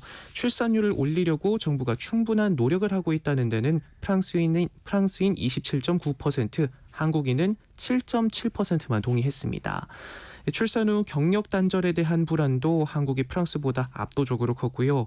지난해 한반도 미래연구원 조사에서도 20세에서 49세 사이 남성의 20.1%가 결혼 기피 이유로 경제적 불안을 꼽기도 했습니다. 또 비혼과 기혼을 가리지 않고 아이 있는 가정을 법적으로 지원하는 프랑스의 등록 동거혼 제도도 높은 출산율을 견인했고요. 결혼 의향은 프랑스가 한국보다는 낮았지만 자녀 출산 의향은 7.6%포인트나 높았는데 결혼이 출산의 허들이 된 한국과는 사뭇 다른 모습이네요. 네. 전역 심사를 하면서 파악된 장교들의 민감한 개인정보가 군 내부망에 며칠 동안 올라가 있었던 것으로 알려지면서 논란이 일고 있어요. 네, 지난달 말일이었는데요. 이 군 내부 업무망에 5년차 육군 장교들의 전역 심사 결과 문서가 올라왔는데 해당 문서엔 군을 떠나겠다는 사유는 물론이고 발작성 현기증 등 개인의 민감한 건강 상태뿐만 아니라 부친 도박, 아내 산후 우울증 등 내밀한 가정사까지 포함돼 있었고요. 또 성희롱 피해로 인한 약물 치료 등 2차 가해가 우려되는 내용들도 담겨 있었다고 합니다. 문제는 해당 업무 담당자뿐만이 아니라 다른 부대에서도 이 자료를 볼 수 있었다는 건데요. 전역이 불어된 장교들의 경우 주식 투자 부채 7천만 원, 자살 시도, 계엄 사태로 복무 의지 저하 등의 사유가 담기기도 했는데 계속 복무해야 하는 당사자로선 주변 동료들에게 알려지며 하나같이 곤혹스러운 내용들 뿐입니다. 이렇게 한참이나 공개돼 있던 문서는 지난 3일 저녁 무렵이 돼서야 열람이 막혔다고 하는데요. 군은 담당자가 자료를 비공개 조치 후 내부망에 올렸다면서도 어떻게 공개됐는지 경위는 파악 중이라고만 해명했습니다. 해외 출장 중 유명 테마파크에 간 공공기관 직원이 해고됐는데 해고가 합당하다는 법원 판결이 나왔어요. 네, 한국인터넷진흥원 책임연구원으로 근무하던 이 직원은 지난 2022년 9월부터 10월 사이 미국 올랜도에서 열린 국제 컨퍼런스 참석을 위해 출장을 다녀왔다고 합니다. 그런데 출장 기간 중 디즈니 리조트를 둘러보던 영상을 촬영해 자신이 운영하는 채널에 올렸다고 하고요. 이후 이 사실이 회사에 신고되면서 감사가 이루어졌고 회사 측은 업무 시간 외에 사적 활동을 한 정황을 포착해 근무지 무단 이탈 및 업무 시간 사적 활동, 품위 유지 의무 위반 등의 사유로 해고 처분했습니다. 이에 대해 해당 직원은 자유시간을 이용해서 리조트 내 시설을 이용한 뒤 영상을 올린 것이라고 주장했지만 받아들여지지 않았고 결국 사측을 상대로 해고 무효 확인 소송까지 냈는데요. 하지만 재판부는 이 같은 행위가 외유성 출장 논란을 불러일으켜 공공기관에 대한 국민의 신뢰를 실추시킬 우려가 있다며 징계 대상에 해당한다 보고 결국 패소 판결했습니다. 명절이 지나면 이런 피해를 호소하는 분들이 많은 것 같아요. 이번 설 이 아이 한복을 주문한 고객이 명절이 끝나자마자 입었던 옷을 반품 요청했다는 업주의 하소연이 온라인에 올라왔어요. 참 이런 소식 명절마다 전해드리는 것 같은데요. 네. 지난 3일 한 자영업자 커뮤니티에 설날에 아이 한복을 주문한 고객이 명절이 끝나자마자 한복을 반품 요청을 했다는 사연이 올라왔습니다. 7년째 아동복을 판매하고 있다는 업주는 이번 설에도 역시나 연휴까지 야무지게 아이 한복을 잘 입히고 반품하시는 분들이 계신다며 고충을 토로했는데요. 이 반품된 옷은 무릎과 팔에 맞게 주름이 가 있거나 치맛자락에는 신발에 밟힌 자국까지도 있었다고 합니다. 특별 시즌 상품은 반품이 어렵다는 사전 고지를 하고 동의한 분만 구매해달라고 했지만 소비자 단체 민원까지 넣으면서 무조건 반품해달라는 소비자분께는 할 말이 없다라고 하소연했습니다. 그러면서 한복 특성상 시즌이 끝나면 본사에서도 반품을 받아주지 않지만 배송 완료일로부터 7일 이내라면 구매자의 변심으로 인한 반품은 막을 방도가 없다라고 호소하기도 했네요. 사연을 들은 누리꾼들은 새 거 다 입혀놓고 반품이라니 거지근성이다. 어린이집 한복 행사 때도 저런 일 많다며 비난을 쏟아냈습니다. 네, 임선우 뉴스캐스터와 함께했습니다. 고맙습니다. 고맙습니다. 내일 점심 메뉴 추천. 귀로 듣는 푸짐한 지식 한 상 어떠세요? 세상의 모든 정보. 아나운서 전주리입니다. 오늘도 참을인을 새기며 육아서를 뒤적이고 계실 이 시대의 엄마 아빠를 위한 시간입니다. 라디오 상담소 우리 아이는 왜 이재현 용인세브란스 소아청소년과 교수와 함께합니다. 어서 오세요. 안녕하세요. 네, 오늘은 어떤 얘기 준비해 오셨을까요? 이 코너가 이 시대의 엄마 아빠들을 위한 시간이죠. 그래서 제가 부모님들을 위한 정보들을 계속해서 알려드리고 있는데요. 그런데 사실 요즘 주변에 도움 없이 육아하는 집은 거의 없습니다. 요즘 맞벌이 부부도 워낙 많고 손주가 귀하다 보니 조부모님의 도움을 받는 집들이 많은데요. 네. 그러다 보니까 저희에게 들어오는 고민 문자도 조부모님들께서 보내주시는 경우가 꽤 많아요. 이렇게 조부모님께서 손주를 돌봐주시는 일은 참 감사한 일이긴 하지만 요즘에 육아 방식이 옛날과 달라 부모와 조부모님 사이에 갈등이 생기기도 하죠. 그리고 이건 아이를 돌봐주시는 시터분들과도 비슷한 상황이 생기기도 합니다. 그래서 오늘은 손주를 돌보고 계신 조부모님들과 시터분들을 위해서 도움이 될 만한 정보들을 전해드리려고 합니다. 네. 바쁜 엄마 아빠를 대신해서 아이를 돌보고 계신 할머니 할아버지 많으실 텐데요. 라디오 상담소 우리 아이는 왜 이재현 교수님이 도움을 드릴 테니까요. 방송 들으면서 궁금한 점 있으시면 문자로 많이 참여해 주세요. 문자 주실 곳은 샵 9730번이고요. 짧은 문자 50원, 긴 문자는 100원의 정보 이용료 있습니다. 콩 게시판 KBS 1라디오 유튜브 채널을 통해서는 무료로 참여하실 수 있으니까요. 많은 참여 부탁드립니다. 할머니, 할아버지가 아이를 봐주시는 건 사실 정말 감사한 일이잖아요. 그런데 제 주변만 봐도 육아 방식으로 갈등을 겪는 경우가 종종 있더라고요. 병원에 계시면 이런 상황 자주 목격하시죠? 네, 맞습니다. 아이가 어디 아픈 일이 생기면 부모 마음에서는 그 원인을 찾기 마련이잖아요. 괜히 내가 뭐 잘못한 것 같아서 미안한 마음이 생기기도 하고 그런데 간혹 아이 부모님들 중에서 병원에 오셔서 우리 엄마가 우리 애한테 이렇게 하던데 괜찮나요? 라든지 아니면 조부모님 중에서 우리 딸이 손주를 이렇게 하는데 이것 때문에 아픈 거 아닌가요? 라고 서로를 책망하시는 경우가 있어요. 그래서 이런 경우를 꽤 많이 보는데 사실 매일 봅니다. 네. 그래서 근데 아이를 아프게 하고 싶은 부모나 조부모는 없고 그리고 아이가 정말 아플 만한 원인을 어른이 제공하는 경우는 흔치 않아요. 그래서 그렇기 때문에 이렇게 서로 갈등이 생기는 모습을 볼 때마다 마음이 아프곤 합니다. 그러니까 요즘 부모와 예전에 아이를 키웠던 조부모 세대가 중요하게 여기는 부분이 좀 다른 것 같기는 해요. 이런 이야기를 할 때 정말 항상 참 조심스럽긴 합니다. 그런데 정말 중요한 한 가지를 우리가 기억하면서 이 이야기를 풀어나가 보도록 할 텐데요. 부모든 조부모든 우리 아이를 정말 사랑한다는 것, 이 점을 기본 전제로 생각하면서 이야기를 나눠보도록 할게요. 일단 요즘 부모 세대와 비교했을 때 조부모님 세대가 가지고 있는 육아 간의 이 차이가 어디서 가장 크게 오냐면 조부모님 세대는 아이를 위해 포기하는 것이 굉장히 많았고요. 그리고 아이에게 모든 초점이 맞춰진 것이라고 저는 생각을 합니다. 물론 이렇게 말씀을 드리면 지금 부모님들 중에 나도 우리 아이를 위해서 내 삶을 많이 포기하고 있다라고 생각하시는 분들이 많겠지만 시대상을 비교하자면 그 정도에서 좀 차이가 있어요. 저희가 어렸을 때인 한 30년 이상 전의 시절을 떠올려 보면 우리나라 경제도 이렇게 발전하지 못했고 그러다 보니까 각각의 가정의 생활도 여유롭지 못했던 것이 사실입니다. 그리고 의학기술의 발전 측면에서도 지금에 비하면 많이 부족했고 국민건강보험이 1989년도에나 생겼잖아요. 그러다 보니까 그 이전에는 의료 접근성이 낮아서 아이 아플 때 병원 가기가 쉽지 않았죠. 네. 실제로 영아 사망률이 30-40년 전에는 지금보다 훨씬 높았습니다.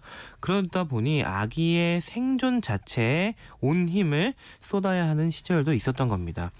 거기다가 지금처럼 집안일을 돕는 기계도 없고 육아를 돕는 신기한 육아용품들도 나오지 않았고 아버지들은 육아와 집안일에 관심도 없으시고 그러다 보니까 아이를 돌보고 집안 가족들의 생계를 챙겨야 되는 모든 일들이 엄마의 몸으로 이루어져야 되는 그런 시기가 있었던 것이죠. 그리고 요즘처럼 정보를 얻을 곳이 또 마땅치 않았기 때문에 아이를 키울 때 어떻게 해야 될지 좀 심리적으로도 어려운 점들이 많았어요. 그래서 이런 아이들에게 그 조부모님 세대가 지금의 조부모님 세대가 저희를 키울 때는 신경을 쓰는 게 되게 한정적일 수밖에 없었습니다. 가장 중요한 생존의 측면이죠. 우리 부모님은 정보도 도움도 부족한 상황에서 우리를 이렇게 잘 길러내 주셨는데 이 요즘 부모 세대, 지금 저희 세대가 그 부모님들을 보기에는 좀 답답한 면이 생겨요. 그래서 어떻게 생각하시기가 쉽냐면 평소에 이런 거는 되게 깐깐하게 돌보라고 하시면서 반대로 건강이나 발달에 오히려 안 좋을 것 같은 행동을 조부모님이 많이 한다는 생각을 하게 됩니다. 이런 갈등이 생각보다 많이 있습니다. 그러니까 우리가 커왔던 과거를 떠올려 보면요, 지금의 육아 방식이 조부모님 입장에서는 좀 유난스러워 보일 수도 있겠다 이런 생각이 드는데요. 교수님은 어떻게 보세요? 네, 맞아요. 이걸 앞에서 말씀드린 걸 반대 입장에서 생각을 해보면 이렇게 생각하실 수가 있습니다. 요즘은 정보를 정말 쉽게 얻을 수 있는 시대잖아요. 정보가 오히려 너무 많이 쏟아지다 보니까 어떤 정보를 어떻게 선별해서 받아들일지가 문제인 시대가 됐습니다. 거기다가 의학이나 심리학, 아동학 등이 최근 수십 년 사이에 많이 발전을 하면서 아이들을 어떻게 키우는 것이 좋은지에 대한 연구도 많이 이루어졌어요. 그러다 보니까 예전에는 다들 이렇게 키웠다라고 하던 일들이 요즘은 오히려 하면 안 된다라고 이야기하는 일들도 생기게 되고요. 그리고 아기들의 영아 사망률이 낮아지다 보니까 아이를 생존시키는 문제에서 벗어나서 아이를 잘 키우기 위한 노력에 부모님들이 더 많은 에너지를 쏟게 됩니다. 생존의 측면만 생각하는 것은 발달의 측면까지 생각하면서 아이 키우는 것보다 상대적으로 좀 단순하거든요. 그러다 보니까 조부모님 세대가 요즘 부모 세대를 보면 예전에 저렇게까지 안 했는데 라고 생각이 되는 부분이 많은 겁니다. 그런데 한편으로는 우리의 부모님 입장에서 생각해보면 우리가 그분들의 자녀잖아요. 그러다 보니까 또 내 아이가 손주 육아에 너무 전념하면서 힘들어하시는 모습을 보면 그게 또 마음 아파서 얘야 그렇게 안 해도 애들은 놔두면 알아서 큰다라고 말씀하시는 분들도 많다고 합니다. 저도 그런 얘기 많이 들은 것 같아요. 애들은 알아서 놔두면 잘 큰다. 근데 이 얘기에 교수님 동의하세요? 이거는 조금 시대상이 많이 바뀌었기 때문에 지금은 조금 틀린 이야기일 수도 있습니다. 이게 육아에 관련된 지식과 상식들도 과학의 발전에 따라서 변화된 것들이 많고 또 시대상을 반영하는 것이거든요. 그러니까 육아관도 시대에 따라 변화된다는 것입니다. 그러니까 이런 애들은 놔두면 알아서 큰다라는 말은 요즘 부모 세대가 생각하기에는 이전 세대에서는 뭐 맞았을지도 모르겠지만 요즘 세대에는 시대가 빨리 변화하고 있기 때문에 우리 아이가 또 다른 친구들에 비해서 뒤처질 수도 있다라는 불안감을 심어주는 이야기가 될 수도 있어요. 그러다 보니까 아이를 돌보는 세대 간의 갈등이 생길 수밖에 없습니다. 이런 말 하나에 대해서도 생각하는 게 달라지니까요. 그런데 요즘 부모 세대가 조부모님 세대 이제 육아 방식을 지적하면 갈등이 많이 생기는 또 그런 원인이 하나가 있는데요. 그 이유는 뭐냐면 우리 부모님은 우리를 그분들만의 방식으로 잘 키워내셨잖아요. 저희가 잘 자랐잖아요. 그런데 지금에 와서 저희를 키우신 그 방법이 잘못됐습니다 라고 그걸 지적을 하게 되면 그럼 우리가 너희를 잘못 키운 거냐 라고 반문을 하시게 됩니다. 그런 생각을 하시게 되고요. 네. 그러면은 이제 그 조부모님 입장에서는 바꿀 수 없는 과거를 탓하게 되는 것이고 그 본인들의 인생의 결실인 우리가 그분들에게 잘못 키워줬다고 말하게 되는 것이니까 여기서 감정적인 고울이 많이 생기게 돼요. 그래서 서로 열린 마음을 가지는 것이 되게 중요하다고 생각을 하는데요.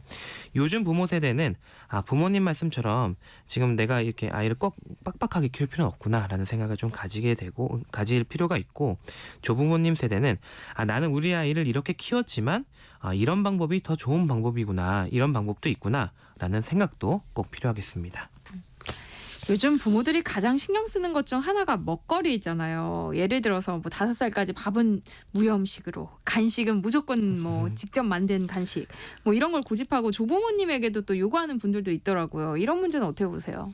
먹는 문제도 시대에 따라 그 상식이 많이 변하긴 했습니다. 우리 어렸을 때는 부모님들이 아기한테 된장국을 막 그냥 먹이시고 매운 김치 그냥 물에 씻어서 주시기도 했고, 심지어 이유식 먹일 때는 아이 음식을 입으로 씹어서 이렇게 주시는 경우도 네. 있었습니다. 근데 이제 뭐 많은 것들이 많은 상식들이 바뀌면서 우리 입안에는 많은 세균이 살고 있다, 이런 걸 많은 분들이 알고 계시고, 그래서 뭐 대신 씹어서 주시는 거를 잘 안 하시게 된 것도 있고, 그리고 요즘 계속 말씀드리는 게 아이들 음식에 들어있는 염분이 만 2살 때까지는 음식에 추가로 소금을 안 쳐주는 게 좋다라는 것을 많은 분들이 알아가시는 상황입니다. 그래서 예전에 이렇게 예전에는 막 그냥 어른 밥을 조금 갈아서 주시거나 그 정도로 아이들 밥을 신경 써주셨던 단계에서 지금은 아이들 밥을 따로 요리를 해야 되는 그런 번거로운 세상이 되긴 했습니다. 그런데 저는 좀 이렇게 아까 질문에서 말씀해주신 좀 극단적인 그 식사 방법이 네. 사실 좀 문제가 있다고 생각을 해요. 요즘 인터넷에 떠도는 건강한 식사와 관련된 내용들이 현실과 지나치게 동떨어져 있습니다. 식사라는 것이 우리의 생활과 일부이기 때문에 모두가 건강하기만 한 식사를 하는 것은 불가능하거든요. 그리고 인터넷에 떠도는 건강한 식사를 표방한 각종 극단적인 식단에 대한 정보가 모든 사람에게 똑같이 다 건강에 좋은 그런 정답은 아닌 겁니다. 이런 상황 속에서 너무 극단적인 식단만이 건강에 좋다라는 이야기를 인터넷이나 방송에서 계속 한다면 이걸 듣는 사람들이 대부분의 입장에서는 건강하게 식사하는 건 이렇게 힘든 거구나 하면서 오히려 건강한 식사라는 개념 자체에 반발심이 생길 수도 있다고 생각을 하거든요. 그러다 보면 어차피 건강하게 생활하기 너무 힘든 거 하고 싶은 것이나 대충 하면서 살아야겠다라는 분들이 늘어날 수밖에 없습니다. 실제로 이 문제가 미디어에서 건강 정보를 다루는 것에 가장 큰 부작용 중에 하나로 그 전문가들이 꼽고 있거든요. 그래서 대중이 오히려 건강 관리에 대해서 거부감을 가지게 된다라는 현실도 요즘 좀 문제가 됩니다. 그래서 말씀하신 경우도 굉장히 극단적인 상황에 속하기 때문에 이렇게 식사를 해야 된다, 이 식사 만 5세까지 무염식을 해야 된다, 이게 맞는다는 얘기가 아니고요. 이렇게 하라고 누군가 얘기를 한다면 이거를 이렇게 식사를 준비하는 분들도 거의 없고 아이들도 따라오기 힘들어요. 대부분 못 하거든요. 네. 그리고 또 문제가 아이들이 잘하면 뭐 유치원이나 학교에 가게 되잖아요. 그럼 거기서 나름의 사회생활도 하게 되고 거기서 나오는 식사도 있고 친구들하고 뭘 사 먹기도 하고. 근데 집에서 너무 그런 걸 결벽증적인 식습관을 아이에게만 강요를 하면 오히려 아이의 사회 관계도 망칠 수가 있어요. 그래서 아이들은 건강하게 좋은 것을 먹는 것도 중요하지만 그보다 중요한 것, 더 실천하기 좋은 것은 뭐가 있냐면요. 건강에 나쁜 것을 먹지 않은 겁니다. 그리고 가족들, 친구들과의 식사 시간을 행복하게 하는 겁니다. 그래서 이런 것들을 먼저 생각하시면서 이 부모님과 조부모님이 함께 우리 집안의 식사 문화는 어떻게 가져야 될지 이런 것도 한번 대화를 나눠보시는 것도 좋은 그 시간이 될 것 같습니다. 이유식 할 때 왜 아이용이랑 어른용 구분해야 한다고 해가지고 도막, 칼 같은 조리기구 새로 사기도 하잖아요. 근데 조부모님들은 또 이런 걸 이해 못하거나 어려워하기도 하던데요. 이런 노력은 필요한 거예요? 크게 두 가지 면에서 이유식용 조리기구를 분리해야 될 필요성은 있긴 합니다. 일단 첫 번째는 음식 알레르기인데요. 이유식 먹는 아이들은 아직 어느 음식에 알레르기가 있는지 모르니까 되게 조심스럽게 재료를 하나하나씩 더해가잖아요. 그런데 어른이 쓰던 조리도구를 그대로 사용해서 아이 이유식을 조리하게 되면 그 아무리 설거지를 하더라도 거기 미세하게 묻어있는 음식에 뭐 미세 성분들이 있습니다. 뭐 단백질이라든지 이런 거. 그런 것 때문에 알레르기의 증상이 나타날 수가 있어요. 네. 예를 들어서 아직 아이가 오늘 시금치를 처음 먹는 날인데 하필 어른들이 이제 계란 요리를 한 조리도구를 그대로 사용했다고 그런 상황을 생각해 볼게요. 그런데 아이가 만약에 식사 후에 두드러기가 나오면 이게 시금치 때문인지 그리고 아직 안 먹어본 계란 때문인지 그 원인을 구분할 수가 없어요. 네. 그래서 이게 조금 문제가 될 수 있고 이게 이런 문제가 정말 미세한 것 때문에도 증상이 나타날 수 있나 이런 거를 또 의문을 갖고 계신 분이 있는데 이게 가공식품들 이제 마트 가서 보면 이런 말이 써 있습니다. 이 제품은 계란, 대두, 우유를 재료로 만든 식품과 같은 제조시설에서 제조되었습니다. 그러니까 이렇게 같은 제조시설에서 만들어진 제품이더라도 알레르기가 있는 사람은 거기서 넘어온 미세한 성분 때문에 알레르기가 나타날 수 있는 거예요. 그래서 이거 음식 알레르기 때문에 조심을 하셔야 되고요. 두 번째는 위생입니다. 그러니까 우리가 다들 조리와 관련된 뭐 자격증이 있거나 전문 교육을 받지는 않았잖아요. 그러다 보니까 위생적으로 조금 문제가 되는 조리 그 습관을 가지고 계신 분들도 있습니다. 예를 들면 고기를 썬 칼로 아니면 생선을 썬 칼로 야채를 썰거나 하는 기본적인 위생이 지켜지지 않는 경우가 집에서는 많거든요. 그래서 이런 경우는 만약에 문제가 생기면 어른들은 그냥 쉽게 넘어갈 수도 있지만 아이들은 큰 병으로 올 수도 있기 때문에 이유식 만들 때는 조리도구를 따로 사용하시는 것이 좋겠습니다. 사실 이유식 만들 때 조리도구 몇 개 안 들어가요. 그래서 따로 하나 준비하시는 게 좋을 것 같아요. 반대로 젊은 부모보다 오히려 조부모님들이 더 신경 쓰는 부분도 있는 것 같아요. 예를 들면 저는 이제 여름에 이렇게 아이 데리고 유모차 타고 나갈 때 할머니들이 제일 많이 하시는 말씀이 애 양말 왜 안 시키냐고 네. 춥겠다고 그래서 너무 더운데 이런 얘기를 굉장히 많이 들었었거든요. 네. 그러니까 아이 손발을 좀 따뜻하게 하는 게 그렇게 중요한 거예요? 근데 저도 여름에 산책하다 보면 이런 말씀들을 하시거든요. 그럼 네. 저 소아과 의사인데 괜찮아요라고 말하고 싶은 심정이 네. 막 들긴 하지만 네. 이런 일 다들 겪어보셨을 겁니다. 그런데 아이의 체온을 과도하게 따뜻하게 유지하는 것이 오히려 아이 건강에 좋지 않습니다. 그래서 아이가 더울 때는 양말이나 신발 꼭 안 신겨도 되는데요. 일단 건강에 어떤 면에 안 좋으냐면 태열이라고 해서 아이들 더우면 얼굴 빨개지고 우둘두둘 발진이 올라오잖아요. 네. 이런 것들이 피부에 올라올 수 있는데 뭐 이런 건 뭐 피부에 올라오는 거야 뭐 시원하게 하면 금방 깔아앉아서 큰 걱정은 안 되지만 가장 중요한 문제는 아이가 더울수록 영아돌연사 증후군의 확률이 올라갑니다. 네. 이게 정말 무서운 건데요. 그래서 아이들을 너무 덥게 키우면 안 됩니다. 그런데 이때 헷갈리는 게 아이들 손발은 되게 쉽게 차가워지거든요. 그래서 아이는 실제로 더운데 손발은 차가울 수가 있어요. 근데 이거는 왜 그러냐면 아이들이 이제 혈액순환이 어른들만큼 혈관이나 심장의 기능이 잘하지 못했기 때문에 손발까지 피가 잘 못 가는 그런 경우도 네. 있고요. 그리고 내가 더우면 손발이 따뜻해져서 열을 발산을 시켜야 된다라는 자율신경계의 조절 능력도 아직 미숙합니다. 그래서 이런 여러 가지 미숙한 것 때문에 아이는 자기가 덥고 추운 거랑 상관없이 손발이 차가워요. 그러니까 반대로 생각하면 아이 손발이 차갑다고 얘가 추운 것도 아니고 더운 것도 아닙니다. 그렇기 때문에 이럴 때는 아이 몸통의 온도를 보시거나 땀을 흘리는지 아니면 추우면 입술이 파래지는 거 이런 정말 그 몸통의 체온이 어떤지를 관찰하시고 정말 추운 것 같다라고 하면 그때 양말 신기시고 아니면 손싸개 씌워주시면 좋겠습니다. 네. 손주를 돌보는 할머니, 할아버지가 알아두면 좋을 정보 함께 살펴보고 있는데요. 관련해서 고민 갖고 계신 문자 보내주세요. 용인 세브란스 소아청소년과 이재현 교수님이 상담해드리겠습니다. 노래 한 곡 듣고 올게요. 브로콜리 너마저의 할머니. 네, 노래 나가는 동안 여러분들이 보내주신 문자 살펴보겠습니다. 2630님이요. 손녀를 너무 춥게 키워서 걱정입니다. 지금 31개월인데요. 신생아 때도 에어컨을 너무 세게 틀어서 어른이 추울 정도였거든요. 괜찮을까요? 꼭 답변 부탁드립니다 하셨어요. 아이 지금 건강하죠? 그럼 괜찮습니다. 근데 보통 신생아들을 조금 더 어른이 지내게 약간 추울 수도 있는 환경에서 키우는 게 오히려 좋은 게 뭐에 그러냐면요. 신생아들이 옷을 더 많이 입고 있습니다. 어른보다. 그래서 실제로 아이들은 덜 춥게 느껴요. 그래서 우리가 추우니까 아이도 추울 것 같아라는 걱정보다는 아까도 말씀드린 아이 몸통을 좀 만져보고 애가 몸은 안쪽은 또 따뜻하네 라거나 아니면 아이가 별로 추워하는 거 없네 건강이 괜찮네 라고 하면 시원하게 키우는 게 오히려 더 좋은 면이 많습니다. 네, 8013님이요. 가끔 일이 바쁠 때 귀농한 친정집에 아이를 맡기곤 합니다. 그런데 부모님이 닭을 마당 한편에서 키우시는데요.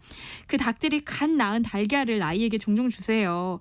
몸에 좋은 거라 애써 챙겨주시는 건데 걱정이 되기도 하더라고요. 아이가 4살인데요. 유정란을 먹어도 괜찮을까요? 하셨어요. 날계란 주시는 건 아니죠. 익혀서 주시는 거면 유정란 요즘 일부러 찾아서 먹이시잖아요. 그러니까요. 네, 그래서 이렇게 뭐 닭에 마당에 키운 닭이 낳은 달걀 일부러 너무 찾아 좋죠. 먹이는 거니까 좋고요. 날달걀은 아이들이 살모넬라균에 감염될 수 있기 때문에 날계란만 좀 피하시면 좋을 것 같습니다. 네. 4171님, 저는 이걸로 시어머니와 언쟁 아닌 언쟁을 한 적도 있습니다. 시어머니는 아이를 안아주는 게 정말 중요하다고 생각하세요. 그래서 낮잠 재울 때도 오랜 시간 안고 계시고요. 뭐 먹이고 나면 트름을 했지만 계속 안고 계세요. 저는 그렇게 계속 안아주면 등 센서 생길까봐 최대한 피하고 싶은데요. 이게 많이 안아주는 게 아이한테 좋은 게 맞나요? 하셨어요. 이걸 우리 말로 손 탄다고 하죠. 근데 네. 제가 한번 궁금해서 손 탄다라는 말이 외국에도 있나 찾아봤어요. 네. 구글에 이렇게 번역을 이렇게 해봤는데 손 탄다라는 말은 없고요. 네. 모든 전문가들이 뭐라 그러냐면 전 세계 모든 전문가들이 아이들이 안아달라고 할 때 많이 안아주는 것은 해가 되는 건 없다. 오히려 아이와 애착이 좋다.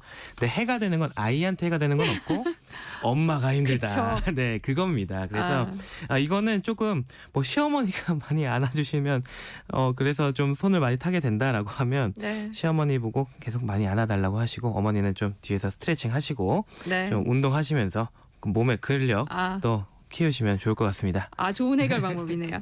라디오 상담소 우리 아이는 왜 이재현 용인 세브란스 소아청소년과 교수와 함께했습니다. 고맙습니다. 감사합니다.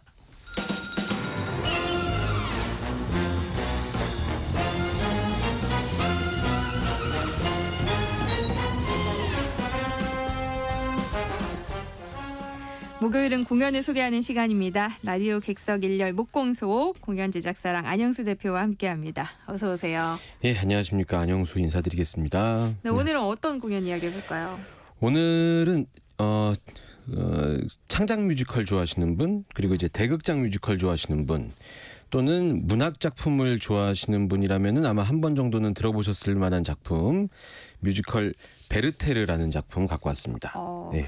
저도 이 뮤지컬은 알고 있는데요. 굉장히 오래전부터 시작한 작품 아니에요? 예, 일단 진행자님께서 들어보신 작품이라고 하니까 매우 반갑고 제가 좀 감사한 마음이 들고, 사실 이 작품은 오래전부터 시작하긴 했는데 당시에는 이제 제목이 젊은 베르테르의 슬픔이었어요. 이게 젊은 베르테르의 슬픔이라는 괴테의 원작이 있는 작품이라서 아마 그 제목이 낯설지가 않으실 거고요. 진행자님께서 기억하신 것처럼 오래전부터라고 말씀하셨는데 이게 2000년에 초연된 이후에 올해 25주년을 기념해서 이제 공연되고 있는 작품이고요. 그리고 이제 제가 감사하다고 그랬는데 괜히 고마운 마음이 드는 게 아니라 제가 이제 이 2000년 초연 때 공연을 이제 앵콜 공연을 마케팅을 하기 위해서 초연 때 모니터를 하고 앵콜 공연 때부터 이 작품 참여했었거든요. 뭐 네. 계속 참여한 건 아니고 중간에 좀 빠지기도 했었습니다만 뭐 15주년, 20주년, 25주년 이렇게 공연도 함께 참여하고 있어서 약간 뭐 내 새끼까지는 아니더라도 약간 조카 정도 되는 그런 느낌으로 느껴지는 작품입니다. 네. 네, 이런 얘기 하실 때마다 안 대표님이 정말 오래전부터 공연 일을 열정적으로 해오셨구나 싶어서 세상 놀라워요.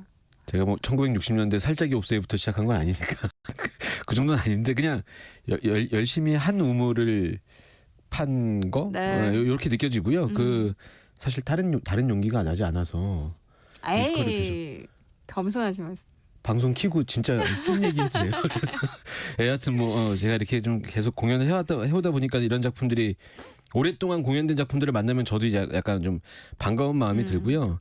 이왕 말이 나왔으니까 제가 이제 이 작품 초연 때부터 관여를 했었기 때문에 2000년대 제목이 젊은 베르테르의 슬픔이었을 때와 2010년대 이후에 뮤지컬 베르테르로 이름을 바뀐 다음에 차이를 간단하게 말씀드리는 게 좀 재밌을 것 같아요. 차이가 있어요. 예.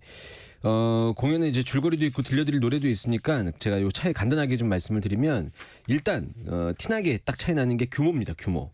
2000년 초연 당시에는 600석 규모 정도의 영광홀이라는 공연장에서 올렸던 작품이거든요.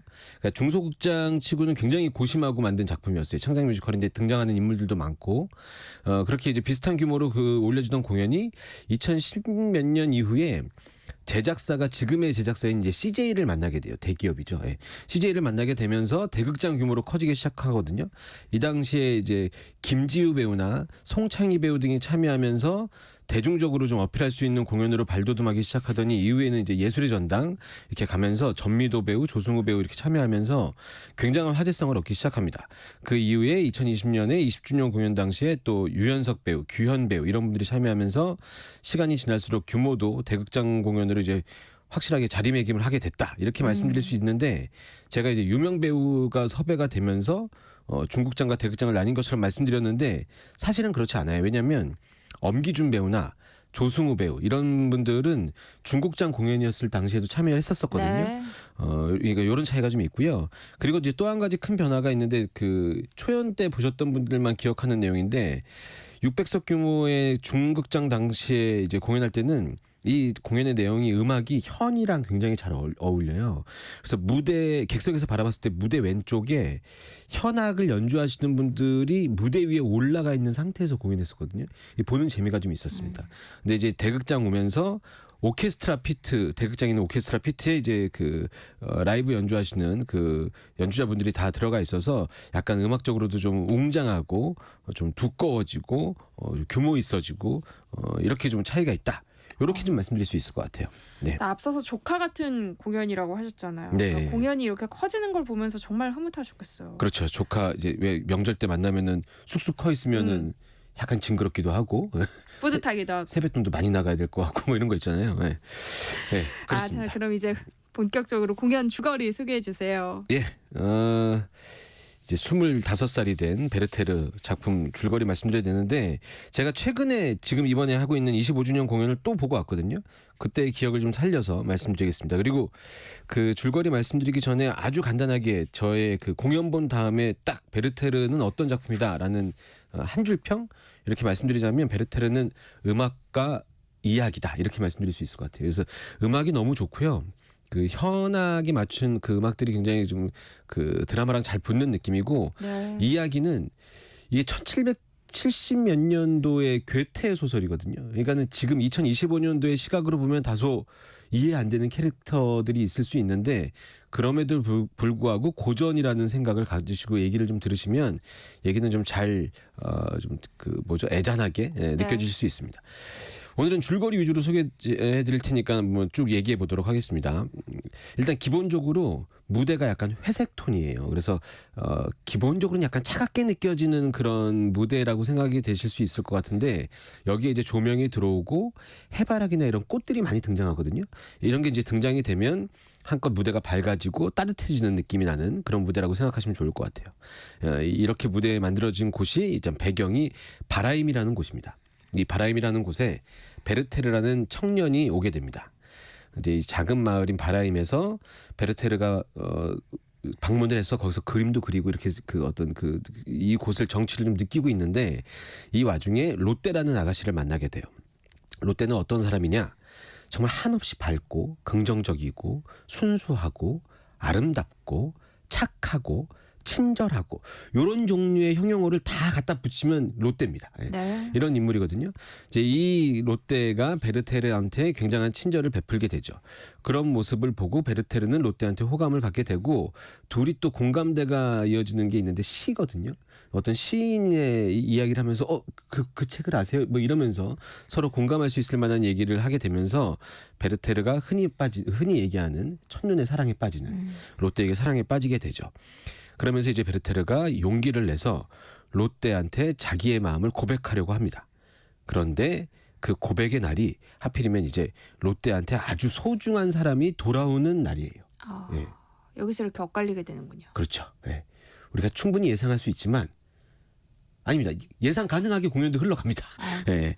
예상하셨듯이 그 소중한 사람, 롯데가 이제 소중한 사람이 돌아오는 날, 롯데에게 소중한 사람이 돌아오는 날, 그 소중한 사람은 바로 롯데의 약혼자인 알베르트입니다.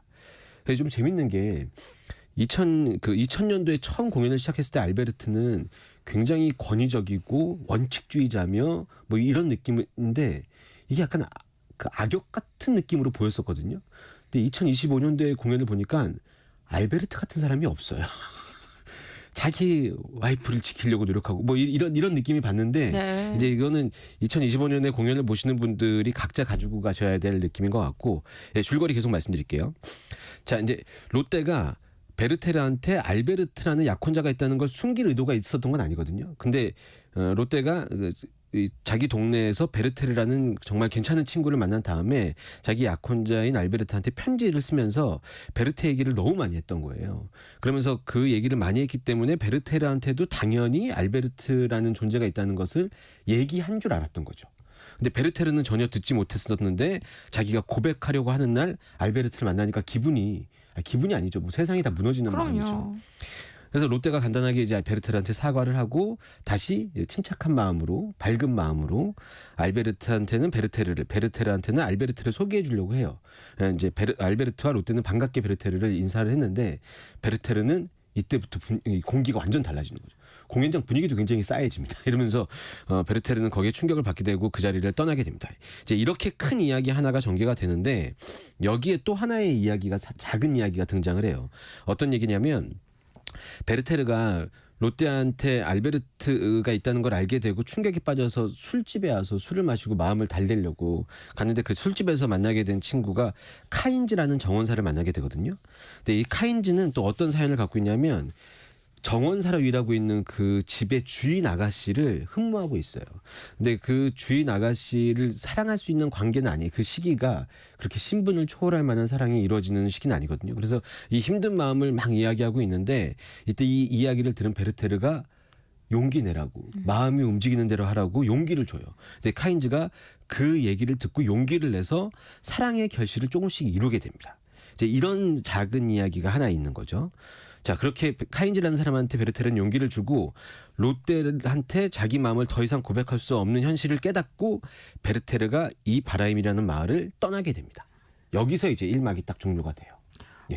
점점 더 흥미로워지는데요. 예. 오늘은 줄거리 다 말씀해 주실 거예요? 예, 여기까지 얘기하고 안 하면 이거는 범죄입니다. 그리고 1770년대에 나왔던 책인데 굳이 비밀을 숨길 필요가 없어서 네. 얘기를 좀 더 해드릴 건데 그런데 이제 이 얘기를 어떻게 표현하느냐가 이 공연의 매력이기 때문에 제가 이제 이야기와 음악이라고 말씀드렸으니까 요 어떻게 표현하는지 음악으로 한번 듣고 한 곡 정도 듣고 진행하면 좋을 것 같습니다. 어떤 노래 들어볼까요?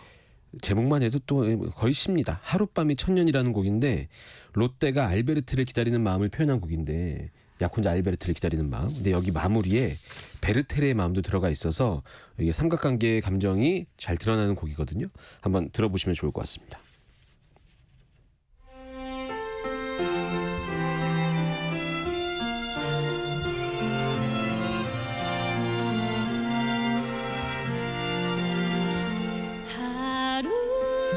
하룻밤이 천년 하룻밤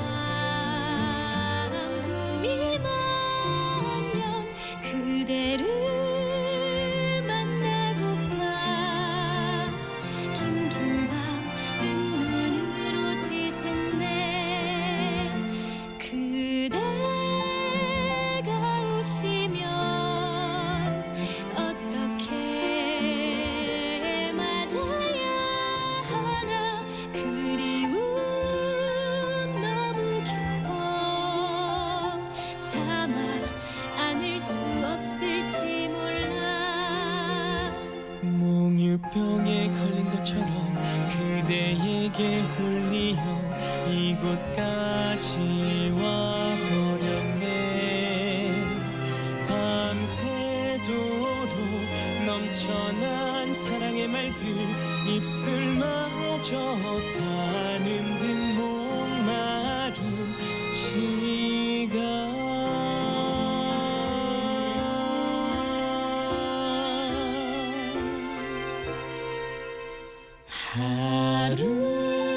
하룻밤이 천년 하룻밤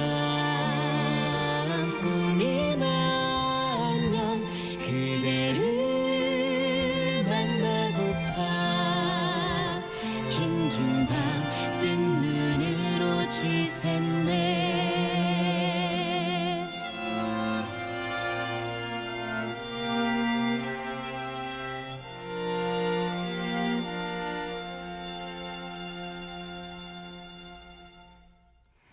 뮤지컬 베르테르 OST 가운데 하룻밤이 천년이라는 곡 함께 들어봤습니다. 자, 그럼 저희 2막 시작해 볼까요? 네, 2막이 시작되면은 그 어떤 공연을 어떤 넘버로 시작하냐면은 알베르트와 롯데가 결혼하는 장면으로 시작을 해요. 결혼하는 장면이 다 끝나고 나면은 베르테르가 딱 등장을 합니다. 그러니까 1막 때 이 바라임이란 마을을 떠난 베르테르가 둘의 결혼을 모르는 상태에서 바라임으로 돌아오면서 시작을 하는 거죠. 그 왜 돌아왔나 싶습니다. 예, 지금 생각해도. 여하튼 근데 돌아온 이유가 아무리 자기가 롯데를 잊으려고 해도 한순간도 롯데가 잊혀지지 않아서 아직 본인한테 기회가 완전히 없는 건 아니지 않냐. 나도 다시 한번 얘기해 볼 수 있는 건 아니냐라고 하면서 들어오는 거죠. 돌아온 거죠. 근데 안타깝게도 말씀드렸다시피 베르테르가 돌아온 그때는 이미 롯데와 알베르트가 결혼을 한 직후였던 거죠. 그래서 이 사실을 이제 베르테르가 알게 되고 다시 또 아픔의 시간을 갖습니다. 그 충분히 예상할 우리 다 사랑의 아픔은 다 어느 정도 갖고 있으니까. 근데 이렇게 사랑의 그 관련된 아픔을 갖고 있는 이 중에 이 바람이라는 마을에 생각하지도 못했던 큰 사건이 벌어지게 돼요. 이 사건이 뭐냐면 살인 사건인데 네. 이 살인 사건의 용의자가 다른 사람이 아니라 지난번에 술집에서 주인을 사랑했다던 카인즈라는 정원사, 이 사람이 살인 사건의 용의자였던 거죠. 이 살인 사건 내용을 간단하게 말씀드리면 이 정원사 주인을 사랑했던 카인즈가 있었는데 정원사 주인의 오빠가 유산이나 이런 것들을 생각해서 노리고 주인 아가씨를 폭행을 하고 있는 모습을 정원사인 카인즈가 보고 이걸 참지 못해서 살해한 그런 사건이었거든요. 근데 이제 이런 끔찍한 살인을 저지르게 되는데 이런 살인 사건이 일어난 바라임에서 베르테르가 그 내용을 듣고 나서 카인즈를 변호해 주려고 합니다. 그런데 이제 하필 이 도시에서 이 바라임이라는 곳에서 법을 집행하는 사람이 바로 롯데의 남편인 알베르트인 거죠. 이러면서 이제 이 사건을 계기로 알베르트가 끝내 참아왔던 화를 터뜨리게 되면서 베르테르는 결국 다시 한번 이곳을 떠날 수밖에 없는 상황에 처하게 되거든요. 근데 이 과정을 제가 짧게 얘기했는데 알베르트가 꾹 참아왔던 화를 분출하는 장면, 베르테르가 그럼에도 불구하고 자기의 마음을 주체하지 못하는 장면, 이런 것들이 좀 명장면처럼 연출이 되곤 합니다. 그래서 베르테르가 이제 떠나게 되는데 어떻게 떠나게 되는지, 떠난 뒤의 모습은 어떠한지, 요 정도, 요 맨 마지막 장면 정도는 공연장에서 또는 원작에서 찾아보시면 될 것 같은데, 이건 뭐 무슨 퀴즈 같지도 않은 퀴즈예요. 왜냐하면 베르테르 증후군이란 말도 있고 하니까 아실 텐데, 그래도 여기까지 얘기하는 건 너무 공연 홍보하는 거리가 먼 것 같아서 요건 하나 비밀로 남겨놓도록 하겠습니다. 네, 그래도 오늘 결말은 살짝 남겨놓으셨네요. 네, 왜냐하면 이 결말 남겨놓은 게 그 궁금하시라고 남겨놓은 것보다는 공연장에 가셔서 보시면 이 마지막 장면이 너무 임팩트가 있어요. 이게 초연 때 없었다가 이제 대극장 넘어오고, 제 기억에는 예술의 전당 2015년인가 그 공연 15주년 때 처음 만들어진 연출이었나 기억이 되는데, 이 장면 조금 말씀을 드릴게요. 이게 그 베르테르의 메인 카피로 여전히 당신을 바랍니다, 이런 글이 이렇게 글귀가 써 있거든요. 왜냐하면 베르테르가 롯데를 향해서 바라보고 있는 모습이 그렇게 보이기 때문에 이렇게 카피를 쓴 건데, 그래서 그런지 극 중에 해바라기 꽃이 많이 나와요. 근데 이 해바라기 꽃이 공연의 마지막 장면에 그게 나오는 모든 등장 인물들이 자기 키보다 꽤 큰 해바라기 꽃을 하나씩 갖고 나와요. 하나씩 갖고 나오고 그리고 잠시 뒤에 그 해바라기를 무대 위에 올려놔요. 이렇게 가만히 이렇게 하나가 이렇게 서 있기가 되게 무슨 마술 같아 보이거든요. 줄기가 굉장히 얇고 해바라기 꽃은 크니까 이 꽃을 하나씩 무대 위에 세워놓고 퇴장을 합니다. 그리고 나서 롯데가 그 해바라기 사이를 헤집고 한 다음에 퇴장을 하고, 그리고 베르테르가 지금 현재 무대는 2층으로 이렇게 쭉 그 리프팅해서 올라가는 그 무대에 베르테르가 딱 혼자 서요. 그리고 노래 한 곡을 다 부르고 나서 베르테르가 마지막 장면을 연기를 하죠. 그림자처럼. 네. 그게 딱 연기가 될 때 이 세워져 있던 해바라기들이 투툭투툭 하고 쓰러지게 됩니다. 그리고 맨 마지막 남은 해바라기 하나로 조명이 비춰지면서 노래가 마무리가 되면 그 해바라기마저 딱 넘어지죠. 근데 이 연출 장면이 너무 극이랑 잘 어울려서 공연 보신 분들이 그때 약간 숨머진 그런 느낌으로 보시다가 하고 이제 공연이 딱 말미로 끝나게 되죠. 요 장면 명장면입니다. 예. 네. 아니 뮤지컬 베르테르의 역사를 들은 듯한 네. 기분인데 올해가 25주년이라고 하셨잖아요. 네. 그럼 어떤 배우들이 참여하고 있어요? 네, 제가 지난 공연했었던 배우들만 얘기해드렸는데 이번에는 베르테르 역할에 베르테르의 상징이죠. 엄기준이라는 배우, 엄기준 배우가 참석하고 멜로망스의 김민석 배우, 이분 얼마 전에 한국 뮤지컬 어워즈에서 신인상 받았습니다. 네. 그리고 이제 아이돌이었던 양효섭 배우 같이 아이돌인 예, 양효섭 배우 참여하고 있고요. 롯데 역할에는 신의 류이나 배우가 참여하고 있고 이지혜 배우가 최근에 계속해서 참여하고 있고요. 그리고 전미도 배우가 25주년을 기념해서 참여하고 있습니다. 예. 대중적으로도 익숙한 배우들이 많이 나오네요. 네. 끝으로 어떤 곡 함께 들어볼까요? 이 곡이 그 공연 중에 3번 나와요. 공연 시작하자마자 베르테르가 롯데 만나자마자 한 번 나오고요. 1막 끝나고 바라임을 떠날 때도 한 번 나오고 공연 맨 마지막에 베르테르의 마지막 장면에서도 한 번 나오는데 발길을 뗄 수 없으면이라는 곡이거든요. 그 노래가 짧은데 이 곡이 그 더블 캐스팅이라는 뮤지컬 배우들 오디션 프로그램에서도 요게 이제 메인 테마 곡이었어요. 요 가사 한 말 하나씩 좀 이렇게 생각하시면서 들으시면 베르테르의 당시의 마음 그 아주 아름답게 묘사되어 있는 노래거든요. 한번 들어보시면 좋을 것 같습니다. 네, 목공소 다음 주에도 잘 부탁드립니다. 랑 안영수 대표와 함께했습니다. 고맙습니다. 감사합니다. 세상의 모든 정보 여기서 마무리하겠습니다. 모바일 쿠폰 당첨자는요. 홈페이지 공지사항에서 확인하실 수 있습니다. 끝으로 뮤지컬 베르테르 가운데 발길을 뗄 수 없으면이라는 제목의 넘버 엄기준 배우의 목소리로 함께 들으시겠습니다. 저는 내일 다시 찾아뵐게요. 지금까지 아나운서 전주리였습니다. 고맙습니다.